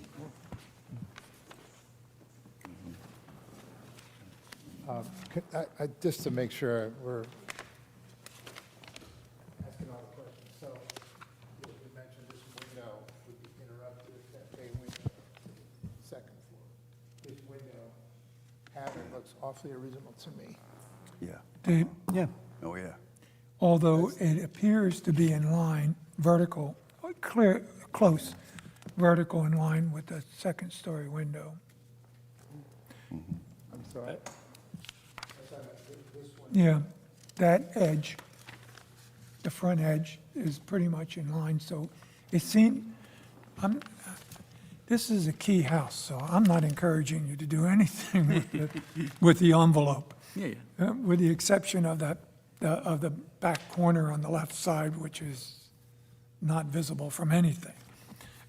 But if you were trying to get that to fit in, it just seems like that would be a better way of doing it. And Does everybody and agree would- with that? And would provide some interesting inside visibility. Yeah? Well, could we let's just clarify this bay treatment. We're talking about the bump out, the whole bay. Is the feeling of the board that if that was a two-story instead of one-story, it would work better on that side of the property? It's my opinion, so. we'll Also go- mine. Okay. And It sounds like it. We're not opposed to that. I actually, back of envelope, originally said, boy, it'd be really nice in this bedroom to have that upstairs. But if you did that, I But think we- it does. Because need it's a an eastern foundation. exposure out to the We inlet. talked about that. We just didn't want to alter the facade by doing No, you were afraid that this committee would reject it. Well, but if you did that, I think it does need a foundation under it, like the one that you were proposing in the back. Okay, Yeah, yeah. sure. So you mean going all the way down to the All the ground? way down the ground. Yeah, well, because it looked like part of the Yeah. Yeah, structure. that would make So sense. I do have a question, though, that I didn't ask. The raising it up 2 feet 8, great. Putting in the new retaining wall, I'm assuming that retaining wall would be brick like the foundation, correct? Right. Yeah, okay, good. And what would the cap be? Brick. Brick cap, not a sandstone or I don't know. We talked about bluestone. Did Bluestone? Bluestone Yeah, we cap? did talk about Bluestone. even better? Great. But John, aren't we further increasing the massing of this, and it's less subordinate by going 2 stories? Are In you this- talking about the bump out, the Yeah. bay? In my view, no, because it's a completely subordinate element. It's a feature as opposed to a mass, right? It doesn't quite qualify as a mass, and, I mean, we're talking from some pretty esoteric definitions here, but I don't have a problem with it. Yeah, I'm just concerned, I know it's a rectangular plan building and getting a little, I would look at it differently, though. This thing has this bay window that's there, which I don't feel that it was original. And this would just improve tying it into the house and making it appear more original and fitting for the house. I mean, if you just want to be really strict to a key contributing house, it ought to be taken off, I think. There, yep. But- Because as a colonial revival, you wouldn't have seen that kind of an element. Right, Probably not. so, also, regarding the chimney, I know there's a house behind me that, Can we come to the chimney in a second? I want Okay, to all right. get the bay window concluded, okay. and so we can know what we are going to do about it, and then we'll come to the chimney. Sorry. Thank you, sir. Okay, appreciate that. Yeah. does anyone object to the conversation that we've had regarding the bay? Objection to the idea of going 2 stories. I would personally say that, since it exists, it's already there, it's part of the documentation of the building. I would say I probably would like to see that big window separated into 2 windows. I think that would keep the style and remainder of the house. Either taking the whole thing off or going 2 stories, I'm agnostic. I don't know that I know much what the other. And I would agree with the 2 windows, which I think that's been talked about. Do you have any objection? No. That bay window is right on what's going to be a sitting room, right in the center of it. That was- Which would brighten up that room. Yeah. Make it feel a whole lot bigger, and that is a little bit more the darker side of the house most of the Yeah, that's your morning You don't- sun. you don't- I would like to have it. Yeah, I mean, if For function, yes. Yeah, if Oh, we I was want- moving into that house, I would like to We'd see like to keep- that way of getting more light. We're trying to get more light into the house in general. Yeah. Because it is pretty dark. So what would be really helpful in the future would be to have, so I was trying to figure out, I mean, of course, I couldn't help myself. Wow, if we had to keep that wing L-shaped, what would you do? But I couldn't because there were no existing floor plans. So it'd be really helpful to have both existing and proposed floor plans. Oh, Yeah, and one small thing, just so you know, on HPC 201, I think what you're calling proposed basement plan is second floor, and proposed first floor is third floor. Okay, there must have been a mistake. I think it's just a And I typo, know that's all. It sounds like maybe you got the wrong package. It's HPC 201. Yeah. It may have been a mistake. I think it's just- Isn't there a duplicate page? Do you have two of those same pages? Oh, let's see. No, Okay, I was looking, That's all. looking at that today, honestly. it's and an I easy said, fix. look, the other version didn't have it And- correctly. And we have existing floor plan drawings. They just Great. weren't submitted in the packet yet. Fine. But we have them, I mean. And actually, it was just a curiosity for me, as I was trying to figure out how to lay this out. Listen, I also would welcome the committee to come walk through the house, and if you want to see a museum to a house of the way it's been for a very long time, this is it. There's no air conditioning in the property. All the transom windows, second and third floor bedrooms, all have fully functioning operating transom windows. So equally, what I'd like to do is encourage you guys to come and meet with us on our Tuesday morning sessions with some proposed ideas, and as opposed to having to commit to coming to a formal meeting like this, it's a back and forth exchange, and we can help each other. What I would suggest, though, at this point, there's been a lot of dialogue and conversation. I would suggest we table this. My take is if we were to vote, it wouldn't work. But if we table it and you agree to the 45-day extension, give you time to think about all the things that have been discussed and the options and alternatives. And we are available Tuesday mornings at 8:30, except the day after this meeting. And run some ideas by us, or vice versa, we'd be glad Yeah, I think that makes sense. to do that. Could I add to that? Dave, if you did maybe sketch some of the additions you'd like to do, the one-story breakfast room and a screened porch, if you tried to put those on the other side of the house, like John's saying, I think that would also kind of Right. help see it just on Right, paper. we're going to look at some options. Uh-huh. Sure. Mr. Schultz, We- I just have a procedural question. It's the same one I've been asking everybody all night. I'm looking at your zoning chart. I see conforming. And you checked conceptual. Did you anticipate having to go to the board for this application? Zoning board? We do not. Okay, all right. So you're looking to do a compliant zoning plan and come to Yes. agency? Okay, This is, yeah, we're here for conceptual review. okay, We know that we were going to be coming back. okay. I would just comment, by the way, you talked about your house being a museum inside. Not strictly, but when a house is identified as key contributing, the idea there is that if the inside were as pristine as the outside, it may in fact be strong enough to stand on its own as a historic site. And that's the idea of designating a key structure, which is why it's so difficult then to add to it. I don't know, I mean, I just want to mention the inside, I think, has been altered quite a bit. It looks like there's a Tudor influence on the inside. They created a lot of faux beams, it's very dark. You know, somebody decided to change styles at some point when Well, I was just Tudor became commenting. popular, you know, in I the was 20s. commenting about why, the difference between a key and a contributor. Yeah, understood. So procedurally, tabling gives us 45 days to resubmit the existing, so to speak? Is that what the 45 days is Well- Or for? a new drawing. So, yeah, and procedurally, the board's basically saying if, based on the comments tonight, this isn't ready for prime time, and the board could take a vote, but it wouldn't be what you're looking for. So the purpose of saying, hey, why don't we table it, and the applicant, we have to act within 45 days unless the applicant consents and waives the time, and of course, that gives you time to engage in this process more, instead of getting a decision that might be unfavorable based on the discussion.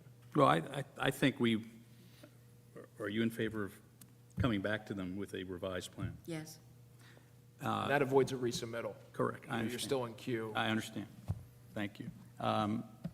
I, for one, would love the idea of walking through it, because lots of times that, I know I pick up a lot of feel from going through houses and seeing, you know, what you want inside and a judge to judge. We welcome the opportunity for you to come see it. It's It's a horror show. Well, I had a very similar situation when I had the Mainstay Inn, which was Key Building, and I knew nobody wanted me to take the left side, the street side of that, and go out. And if I could have really afforded it, I could go out on the other side like we're talking about, and made a far better kitchen and things like that. But I certainly didn't have the money to do it. Well, listen, We lived with it. the initial budget that's been presented by one possible builder is equal to what we paid for it. So I haven't quite choked on that, but I haven't had to write the check for it either, so. Yeah. But sorry, I was gonna come back to his question about the chimney, both of your questions about the chimney, because I'm not trying to avoid that Well, no, question. my only point being is that, in 1913, there would have been a chimney there, and sometimes it looks like a modern reconstruction. There is a property behind my house that was contributing, and somehow they had to move the fireplace, but they built a non-functioning chimney in the same spot, and for the streetscape, it was correct. Yeah, so if, Is that a problem? We can do that. Yeah, Yeah, not functioning, but The room? no, we can recreate the chimney so it appears above the roof line. might be a slightly different spot. So, it looks like there's a No, chimney, they're not going to use that fireplace. period appropriate. so you agree to waiving the 45 days, and we'll table this, keeps you in the queue. You're Is welcome. that reasonable for your workload? Yeah, we can make that happen. Really, the restriction that you're waiving is a restriction on us. It's on us, it's not on you. You can take, You have to act within 45 days of you making a submission. Even if we table submission today, you still have to act within. You're waiving that. Well, no, you'd be waiving that. You'd be saying, you know what, you guys don't have to act in 45 days. Let us work with Mr. Schultz. Yeah, we have a form I can send you. Okay, yeah, we're comfortable with you not having to act on this submission within It's to 45 avoid the days. fire drill, to Okay. allow you guys the time to work. If we needed more time, we would have it that way. I understand now. yeah, you can take as much time as you need, and we're available to help. So, do I have a motion I to, make a motion that the application be tabled for further review, and we also have an agreement that we can extend the 45 days with the property owners. Is that you, Kevin? Motion by Mr. Carroll, seconded by Mr. Hammerin. Mr. Copeland? yes, Mr. Carroll? Yes. Mr. Becker? Yes. Mr. Stevenson? Mr. Johnson? Yes. Mr. Hammerin? Thank you. 27% was right. What was that? It's less now. Your calculation was correct. It was, Yeah. I mean. So take you know, 88 square feet out of it. Yeah, no, Yeah. I just didn't understand it, how it worked. Yeah. You tear it off, you'd start and, Correct. thank you all very much. This And guy's as scary sometimes. as we stated, we would invite you, any and all, if you were interested in coming through. I'll join with Tom, I'd love to. What will shock you is that they were living in the house last summer. So what I really also want to see is the state of those lancet arch windows. They're mixed. Yeah. Some are better than others. I have, but I may have to go there. Thank you. Thank you very much. Just give me a second. next order of business, So have I missed anything? Yeah, we're all worn out. okay. This is a bit different. This is, the next order of business is Jim's property. And I thought, just to make sure that we shed daylight on a member's property, that Jim present what he wants to do.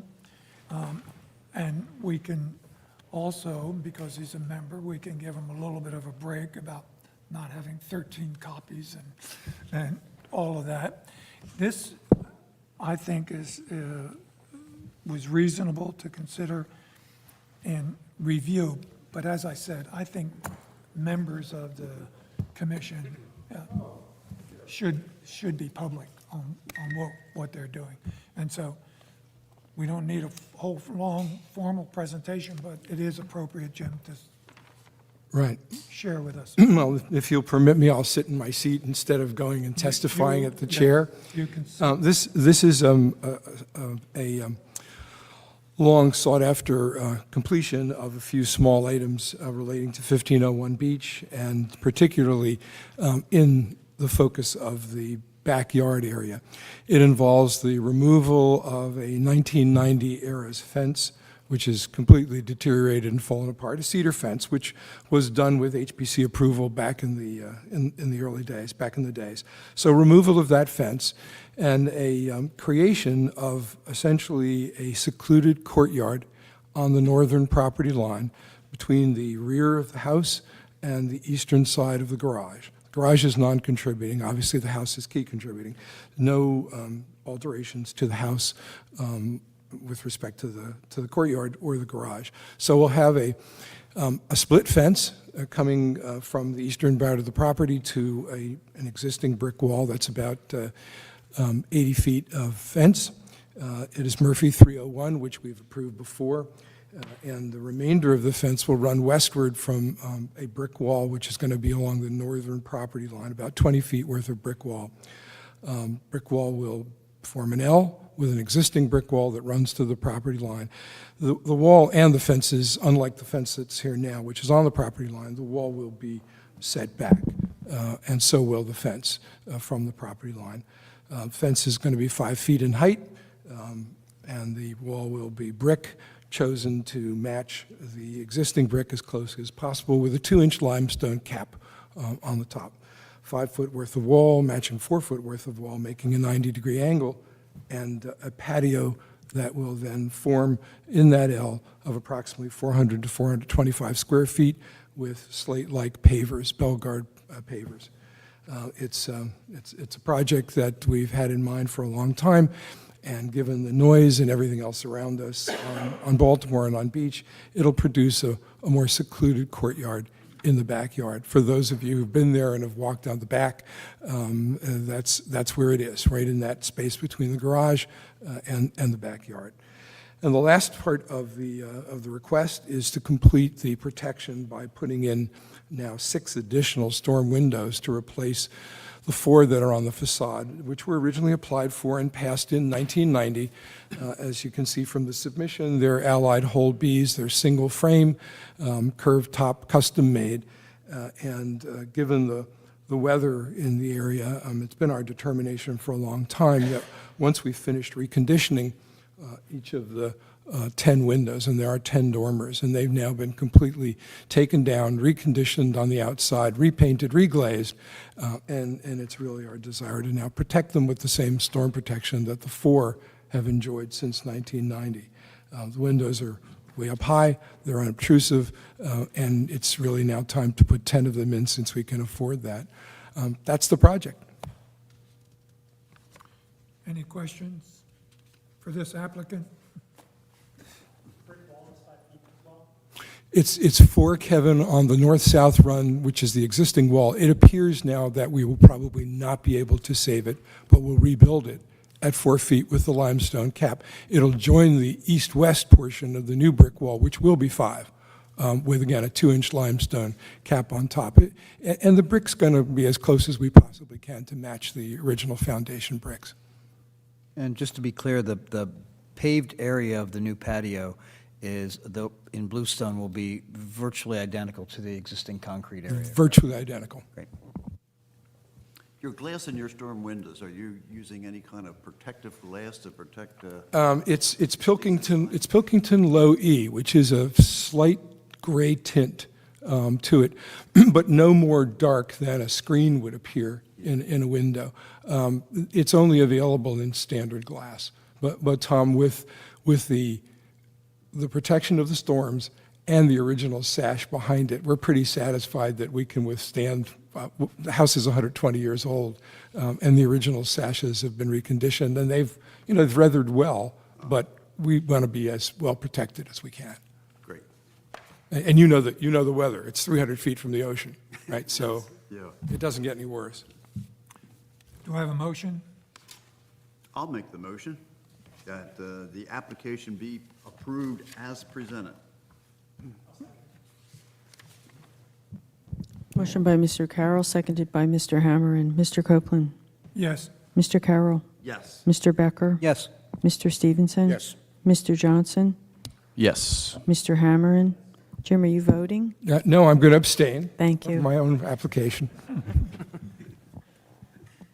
You have to pay for it. But I would vote yes if I had to. I abstain.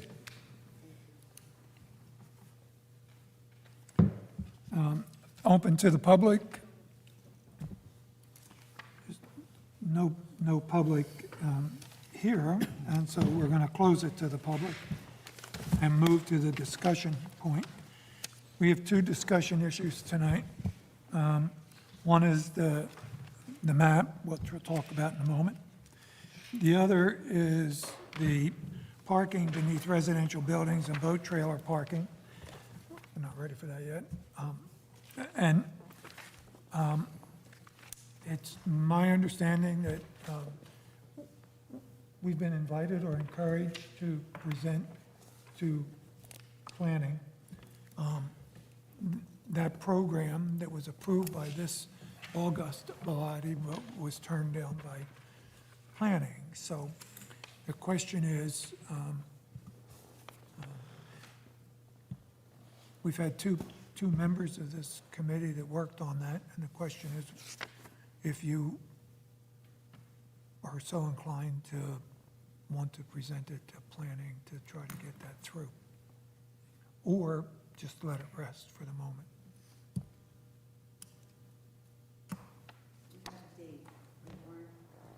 Karen gave you a potential date. Yes, but I don't have that here. But, So this is to present the parking beneath residential structures yes, outside the historic district. outside the historic district? Well, there's two parts to that. There's the Well, are we, Nothing's been changed from your original. so as I remember, it was here's a memo, here's A, here's B. Basically, yes. But it was also a little confusing, and apparently I watched that planning meeting, and Would you turn your mic on, John? yeah, watching the recording of that planning meeting, nobody presented it, and even the letter that Chris wrote wasn't read until after folks had already started commenting, so I think, By the letter, you mean the memo? yeah. There's a memo and And a letter. and an email that kind of outlined where it was coming, because the discussion was, where's this coming from? Exactly. And there was an email saying where it came from. You know, It was kind of strange, and I would take some of the blame, although I was not aware that it was on the agenda. Something like that should never go before planning without HPC there to do the presentation and explanation. So administratively, it was just a mistake, I think, by the HPC. And the question is, if I may, there are two things that trouble me a little bit. And first is, it would be really nice to know that when materials go from here to the planning board, just like we read our materials and we take heed of what is sent to us, that they actually read and get prepared for their meetings with what's sent to them. I mean, that's point one. Point two is it's pretty seems clear to me that without advocacy, this isn't going to go anywhere. right. Correct. So in that, I completely agree, and it would be very politic for the planning board to tell us exactly when we could present it. Oh, they gave us a date, I just didn't. Oh, hear what is that date? Do we know, Judy? It's a secret date. It's not a problem, even if it's not Right, so- sufficient time, we could get the next month. Okay. It's in the office there. I mean, and I would also say that it would make some difference if we not only presented, but some of us, even if not presenting, appeared at the meeting. So I'm more than willing to appear at that meeting. And my belief really is that, and I will too. Great. I mean, but it seems to me that as the respected chair of this body, you should be the person presenting on our behalf our proposal. I am willing to go before the planning and introduce the subject and turn it over to who? John? Well, I think John would take the lead of it since Yeah. Well, if Warren, says, thank you all for giving us the time, we want to present this to you, and our most informed person on it Yeah, is John. and- He can explain things so well. And apologize for the confusion. Yeah. Okay. And we would be there to support it. And so we'll have the date, Cool. all right? Okay. I suspect that it's dead on arrival, but that's all right. I think I have to make the presentation anyway. Yeah. Well, I mean, it doesn't mean we shouldn't give it the old Well, college that's, I try. do love the back-off position, which Yeah, our esteemed solicitor was Yeah. wise enough to incorporate into that document. so we'll get a text out to, Among us, I think a number of us know people on the planning board, and it's a lot harder to say no when, you're looking at some of your friends out there that are, And Tom, that's exactly why I think we should Yeah. put in an appearance in more than just two people. right. I didn't know we had any. Never mind. Never mind. Changing subject, so Yep. we got that done, right? Thank you.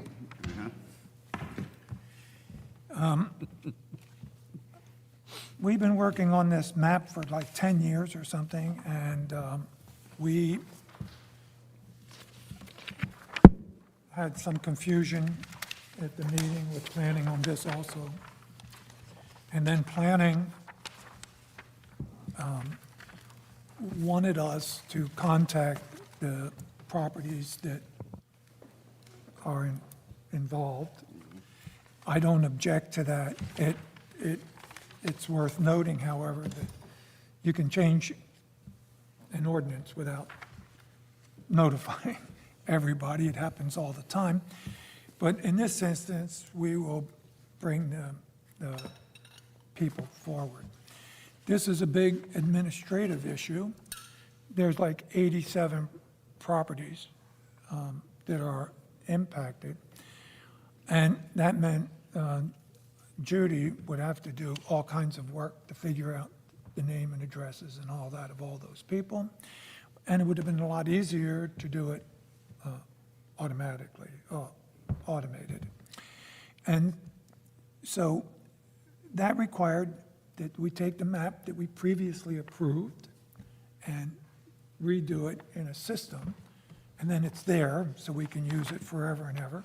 And we can also use it immediately for the names and addresses of the 87 properties. And so that, I think, makes sense for us to reapprove the map for, probably the fourth time. Since we were going to approve it for the fourth time, there were certain parts of the map, you may recall, that had historic sites. These were the little shaded areas off in the corners. And since sometime before 2006, they just continued to exist. And so since we're doing the map again, I decided to drive around Cape May and look at these properties that are supposed to be historic sites. And that's the properties that you have a list of. So these are the four little blue dots. The- Actually, there's three, right? Three areas. It's for, those are, The bit on Maryland, the bit on Michigan, and Missouri. you're looking, First of all, tell me what I'm looking at. that's the existing. Okay. This is the one that we're going to look at. Right, but this is the existing superimposed on. The blue is the existing. No, so just for tonight, this is the one we want to look at. This is the same that we've approved a couple times now, with the exception of a few historic sites. And the only historic sites that held up were this block here. Maryland? Is that Maryland? Well, it goes, Block 1149, right? Yes. And those properties, you have a list here This is 1305. So that's New Well, Jersey, let's not talk about Maryland. the addresses. So it goes New Jersey, New York, Maryland. So it's those pieces on Maryland between Trenton and Pittsburgh. Yep, got it. They are either contributing, already been surveyed and are contributing, or appear to be contributing. They're in here. And they're in the back. Guys, this is it. Oh, yeah, 1305 Maryland says. Okay. Yeah. So these are and the ones behind it. The ones in front of it are the ones that we have taken out for whatever reasons. So that's why there's an X Right. on them. It's clever, isn't it, the way I communicate? X, okay. Scientific. But at any rate, they are not contributing, they're not historic sites, and they don't belong on the map. So that means these two other blue dots on the existing map should not be there. And that's what this is. Got it. That's what this is. Yep. Everything else about this, the yellow map, is what we've already approved before. And this is what we will go forward with to planning. So I do have a question about the blue map, just to be clear. Okay. On the blue map, there are a bunch of properties that are not blue, but are the beige color like the streets are? And if you look at the legend, it says Cape May Historic District existing are all the blue ones. So there's some, you know, Those are the ones, missing teeth. that's what's added. Good. That's these. I just want to make sure. That's what And we're they're the, using. You can see the these are the line. same as we've This approved. is only an FYI map, John, this is just for you to look at. This is the map you will be. But on, That's why the key wasn't changed. all I'm trying to clarify is if there are, for example, a bunch of houses along, I guess that's New York or New Jersey, I can't remember which. New Jersey, New York, Maryland, Yeah, as it goes up that- from beach. That have a bunch of missing teeth on them in the blue map that are, we're now incorporating into the historic district. Yeah. Got it. Cool. All right. So it's, as it turns out, since we had a little bit of time, we cleaned it up a little bit more. That's why it has a new date on it. Yes. Great. So shall we move that the map presented to this meeting and attached as exhibit Do I have a whatever it motion? is? I would move that the Cape May Historic District Local District Map dated August 12, 2024, prepared by Paul Dietrich, city engineer, be approved by us. Do I have a second? It's second, but I would say, you know, and attached, it's going to be attached to Yeah. something, to the resolution, whatever. Yes, I'll second the motion. Oh, right. Good It's point. this one. Good point. And in which the historic district is delineated in yellow or Correct. beige. Yes, this just Yeah, confuses. no. Aqua? This is a reference. This is, So we should get rid of this. yes. Is that clear, Judy? Yes. Thank you. Okay? Motion by Mr. Becker, seconded by Mr. Testa. Mr. Copeland? Yes. Mr. Carroll? Yes. Mr. Becker? Yes. Mr. Stevenson? Yes. Mr. Testa? Yes. Mr. Johnson? Yes. Mr. Hammerin? Thank you. I will just share something with this board about this topic. And for those of you that may have not been following this, but Kevin referenced it earlier, the NJDEP is proposing these new flood regulations that could substantially change the way people have to raise their houses and the substantial improvement rules. But there, and Mr. Dietrich has talked about it a couple times at our council meetings, there is some different treatment for historic properties. So there may be an opportunity, I think, for education on whatever those final regulations are as it relates to being incorporated into this district. So if there's people that are receiving notice, you know, there might be some information related to those new regulations that might be relevant to being considered historic or not. I think everybody's still trying to, city administration is still trying to get it, grapple with what the final regulations will be and how that'll interact with historic status. I just bring that up because the timing of that, they're doing the public comment on that now, heading into the fall. And that might be relevant to some of the individuals that might receive So, this. that public comment period is still open now? Yes, there's a couple dates, I believe in September. It's on the NJDP website, but anybody that lives in. Should the city, should we be commenting on it? Is there something that we The should city be? has already officially commented Okay. via resolution. Mr. Lomax from Lomax Consulting was working with the county and bringing up county-wide concerns with these regulations. So I think there's definitely, the city has voiced its opinion, joining with the other county communities, But I but, think it's only two that haven't joined yet. right. Everyone else. So then the period closes and they chew it around and Trenton decides what to promulgate?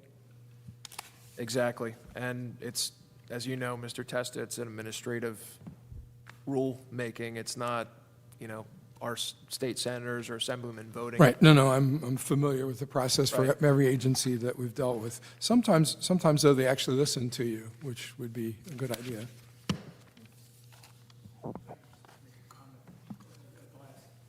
Would you add to what Chris has said? I think there were two other comments. One was, Paul suggested that potentially a historic district might be exempted from the regulations altogether, if I understood his comment right.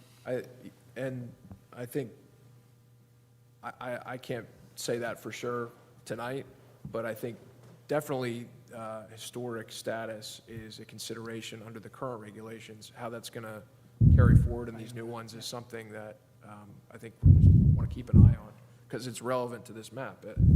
I give you an example. If somebody gets a notice for this eventually and says, well, what does this mean for me? It may mean that you have to come to this board, but there may also be some benefits under those new regulations. Be waived from the insurance requirement? Right. something like that. It's something to keep an eye on. It's relevant to this. I can contact the state and see if they have some information for, HPCs about potential exemptions they may. Right. And I just bring that up because I can tell you at the council level, manager level, it's something we're all keeping an eye on. Are these the kinds of comment periods where the comments that are fed in are publicly available to see? Or do they just digest them secretly from? I've seen, I think they have Zoom links, Mr. Testa. So the NJDP's website has ways to participate in the public comment period. I have one on my calendar, the other two I had conflicts with, but there's definitely one in September that is a virtual one. And I think that it's also been suggested by a member of the Taxpayers Association that maybe we should have a town hall regarding this if it goes further down the line. Big issue. I think the other comment, just as a general comment, was kind of this view that somehow this regulation is really seemingly kind of focused on Central and South Jersey, when in fact North Jersey is every bit as prone to flooding as we are. Yeah, it's just a question of whether it's rivers or the ocean. Hoboken, yeah. It's just rivers or the ocean. I mean, it's. Yeah. So, having voted on our map, are we going to carry this forward to the next step? Yes, we're going to carry it forward to the next step. The timing has changed a little bit because of this change of map. And now we have to get the addresses, and we have to make sure we have a date available. We did have a date available. We have to make sure we have the date available at the convention center. And so I would expect we might be pushed off a month. So it looks like it'll most likely be a September rather than the late August that we were thinking of before. Yes. So it's September, October, it depends on when we can get notices out to everybody and the availability of the facility. Anything else? One question. Yeah, good. Anything further on the status of our illustrious liaison proposal?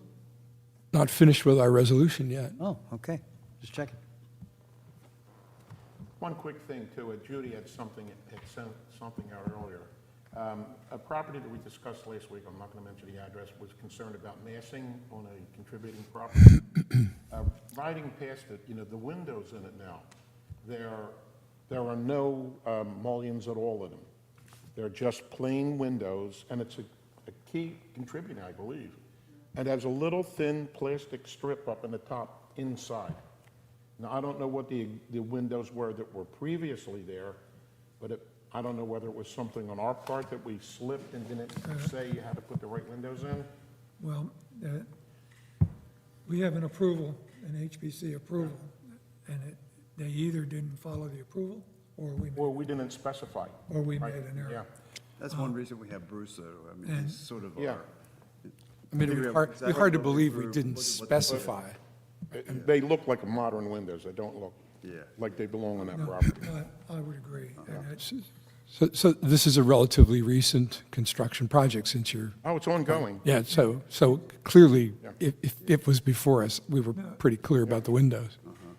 Yeah, but, Bruce is very good at handling. Oh, I understand that, yeah. yeah, so, He's still alive, too. yeah, so far. He's good at it. Can I add something on? Any, Comment on? yes, would you pull the mic close to Kevin? Sure. It's hard to hear. Sorry about that. If I can just add one more comment on the 1 second, guys. liaison proposal. There was also a discussion at one of the board's meetings, I can't remember if it was the last one or I think it was 2 ago, about having the chairs from all the meetings get together for a regular session too, for coordination purposes between the planning council, the zoning, HPC and others. And I just don't know if that's gone anywhere, but I know there was a discussion about that. Maybe you could help with that. I'm sorry, Kevin, I missed the first part of My that. my It was hearing a- must it be was a- failing, it was a- Kevin, even though you're by the microphone. Yeah, I'm sorry. There was a discussion at one of the city council meetings, I don't remember which one, I think it was 2 back, that it popped up about the fact that there had been confusion between a couple of the other boards, that things just had not flowed well from one to the other. And they had a discussion about having a coordination meeting between the chairs of the boards once every quarter or something like that, as a way of, kind of smoothing communications between the boards and things like that. I was curious if that had gone anywhere.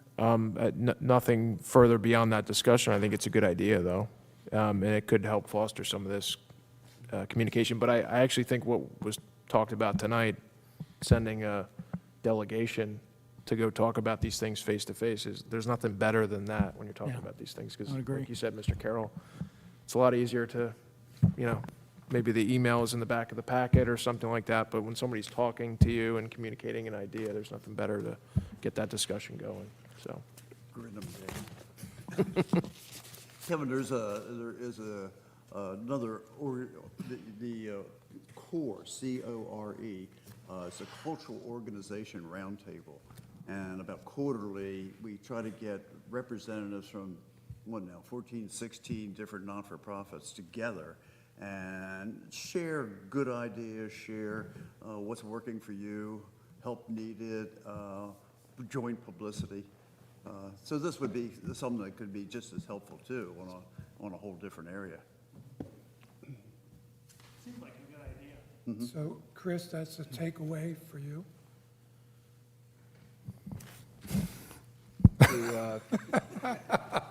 You want me to summon all the chairmen? That went up right on you.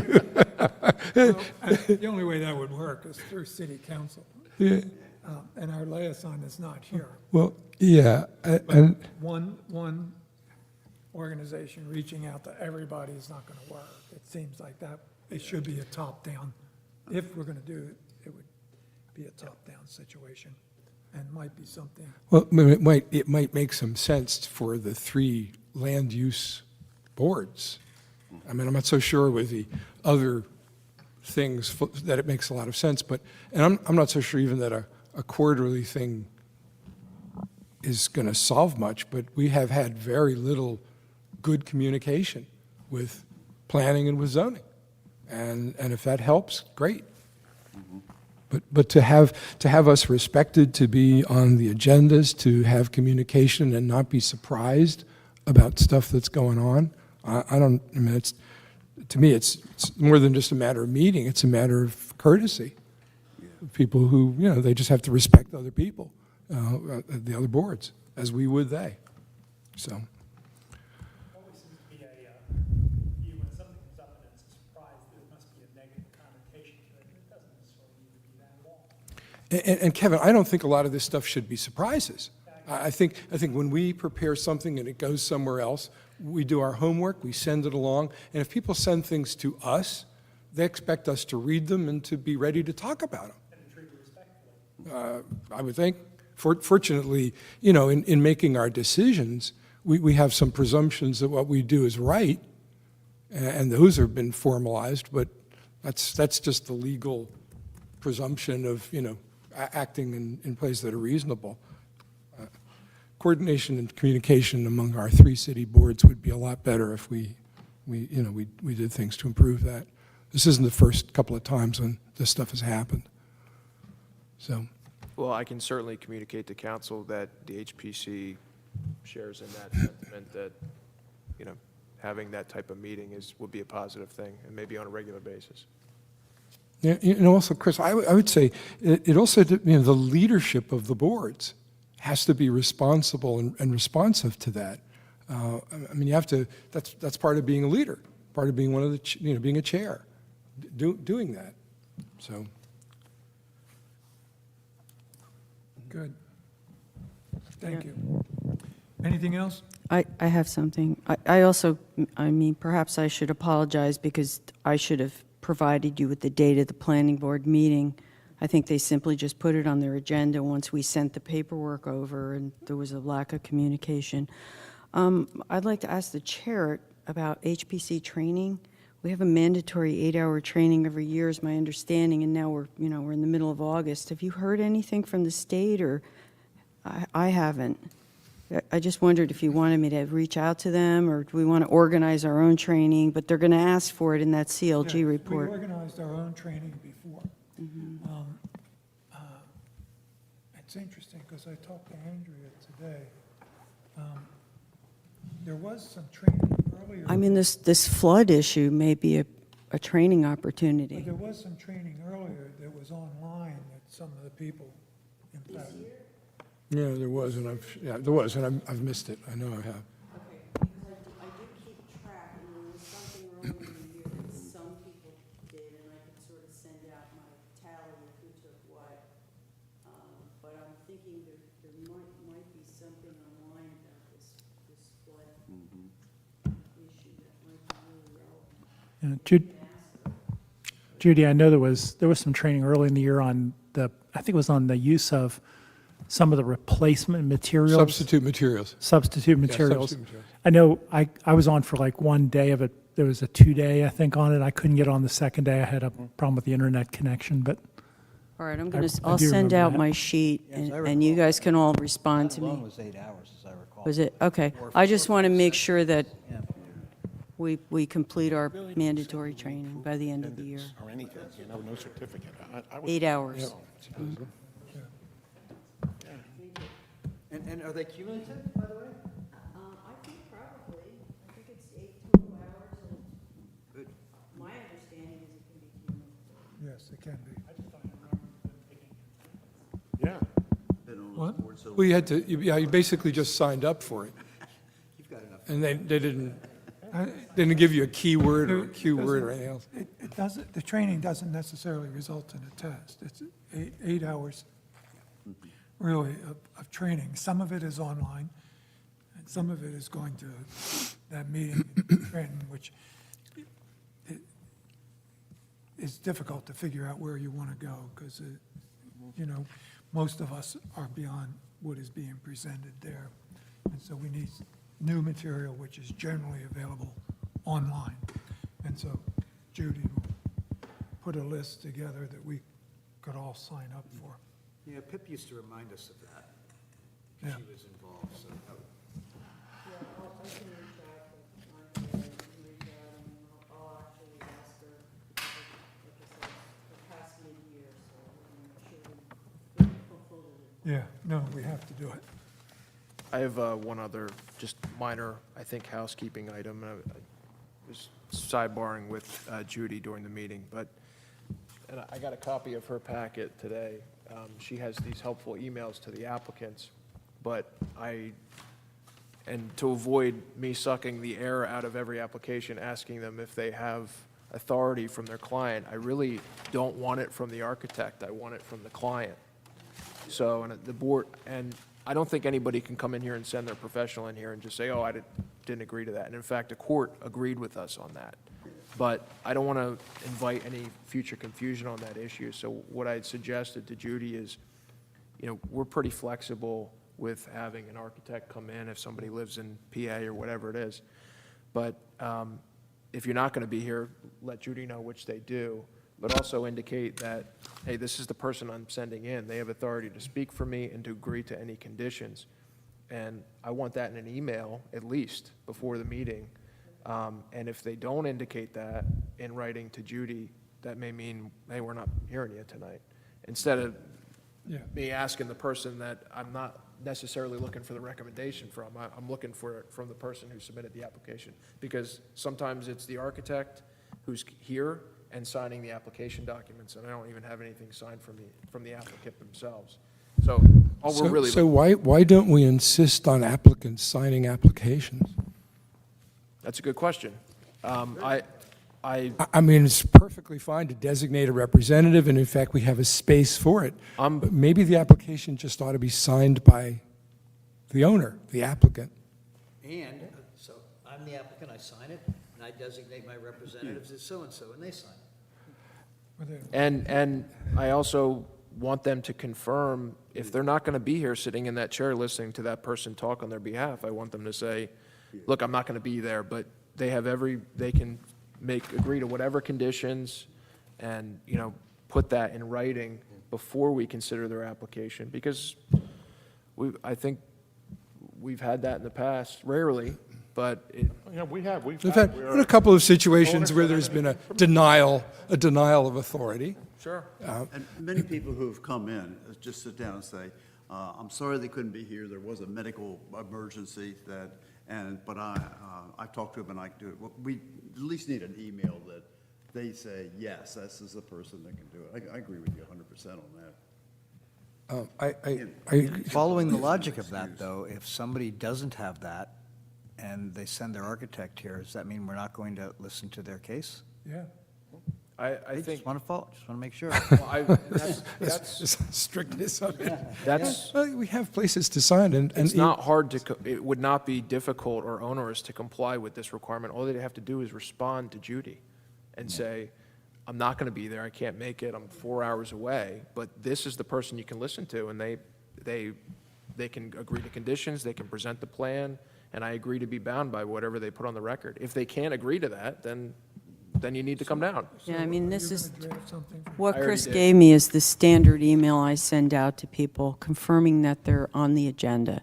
You're on the agenda on such and such a date. Sometimes I've spoken to them and told them verbally they're on the agenda, but this is the formal, just like you get an email, this is the one that goes out to the applicants. So it's going to be in that email, and it goes to the owner, who I require the email of the owner and their representatives. Sometimes it's an architect and an engineer and a builder. Sometimes it's just the owner.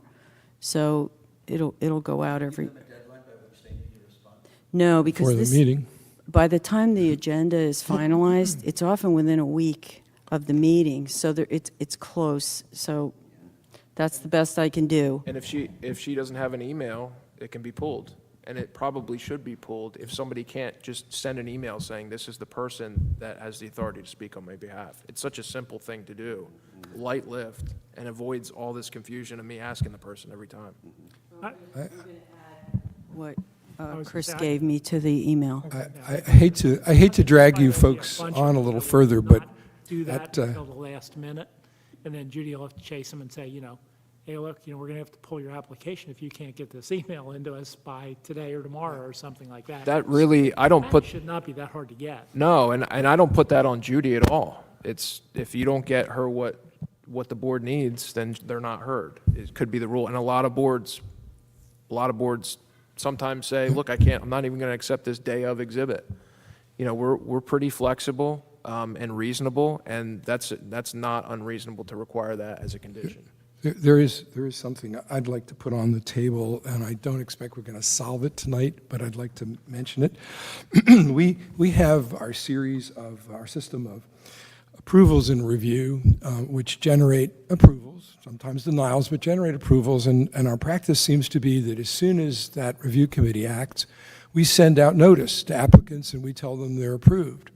Sometimes that happens so fast that we don't discover that we've made some mistakes, and we aren't able to pull that approval very gently because it's just out there and people rely on it. I think we should give some thought to, and as I see it, I mean, the review committee functions under our ordinance with the ability, both the chair and the review committee, to actually pass on minor applications in a definitive way. So there isn't any legal reason I see why we actually vote on those approvals and review, except to ratify and approve, saying we ratify what the review committee has done. And I think that's a good thing, because we all have a chance to look at it, we all have a chance to catch things. Sometimes I do, but by the time I do, the review committee has acted and the approval's gone out by email. Sometimes there's a condition attached to it, which is good because it's not totally final. But I would propose we consider slowing down the process of the approval emails till at least the full commission can look at those things and ratify them and raise the problems. It still gives people a quicker path. It still gives them the ability to know that their project won't require a full hearing. Anyway, I'd just like us to consider that process. So help me, Jim, because I thought that we tell all the applicants, yes, we've approved it here in review, but it's not official until it gets ratified at the commission meeting. That's not what I understand. Well, that's true, but it gets sent to them when it gets stamped. The procedure that I inherited is what I'm. I mean, I think, John, you could construe that what gets sent out is approval. And when I see that, I'm going to rely on it. If it's an approval that says, oh, by the way, conditioned on further inspection to find that you really don't have wood shingles and siding, that's fine, because it's conditional. But most of these things are just out the door. And when you catch a mistake, what do you do? So they're going out to the applicants before they're officially approved. Yeah. And you know, fraud, for example, undoes a lot of stuff. But we make some mistakes. We would build into the process no less than a week of further review for, let's say, last Tuesday's approvals. I think it would build in a delay, a time delay process whereby people like. It's a month, John, not a week. Well, but it could be a week if it. Depending on when the approval. Approved, let's say last Yeah. Tuesday, something, Yeah. it gets on tonight's agenda. Right, and as would earlier ones also. Not tomorrow, but next Tuesday, Yeah. then when we approve something in review, Yeah. then it would not be approved until, Yeah, I thought Which that's is the way it 3 already weeks. was. you know, I really appreciate that we offer applicants with minor work the ability to have a less involved process. If it's less involved, it usually takes less time, and so they get a speedier resolution. well, not only that, Jim, is it saves us a lot of time. There's a whole lot of No, applications. I appreciate that, Warren, but what I don't want to do is have things go out where we've made mistakes and we can't call them back. No. And I think a made second mistakes. look by any of us free to review those things. I know all of I don't you. have a problem with it. I'm I arguing. Yeah, I just come and I review the in-review materials before we do our meetings, and sometimes, not often, but sometimes I catch some stuff. So I think it's great. The So- question I have is, are you proposing that none of those approvals get sent out until we ratify them at this meeting? Correct. I thought that was already the policy. It's not. The emails go out lickety-split. And it's Hey, not. I would say honestly, at least half of the people ask me if I can expedite the review. People want it the next day, and sometimes they do get it the next day now. But you technically have a 45-day review period, and I do tell people that when they start to get pushy, that it's technically 45 days. We generally get them out within 2 weeks, but now it's going to be, it could be 45 days. So, That's what protects that 45-day.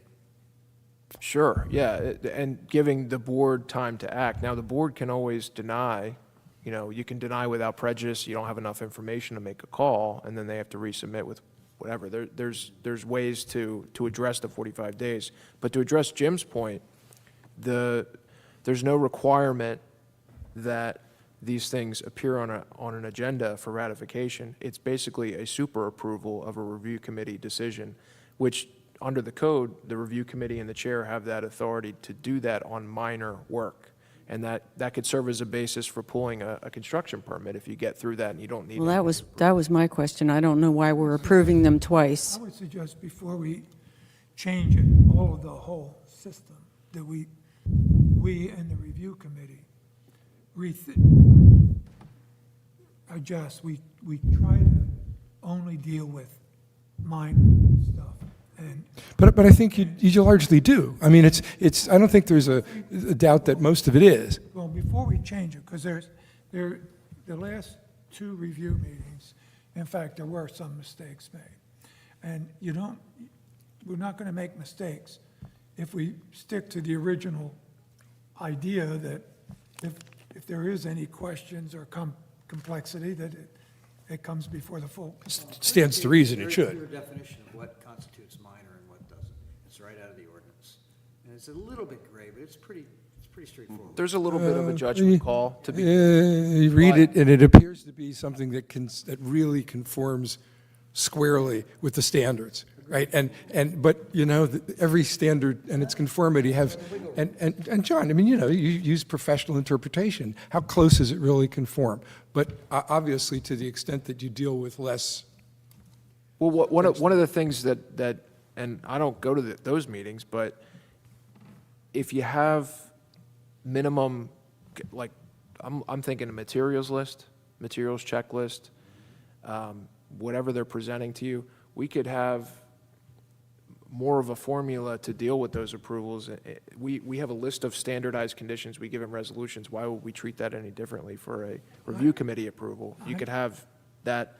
That's an attachment that they get that would address things like if the plans change, if the facts that were presented change, it might be some reason to reconsider that. But I would argue that the review committee is pretty clear. It's replacing wood steps with wood steps.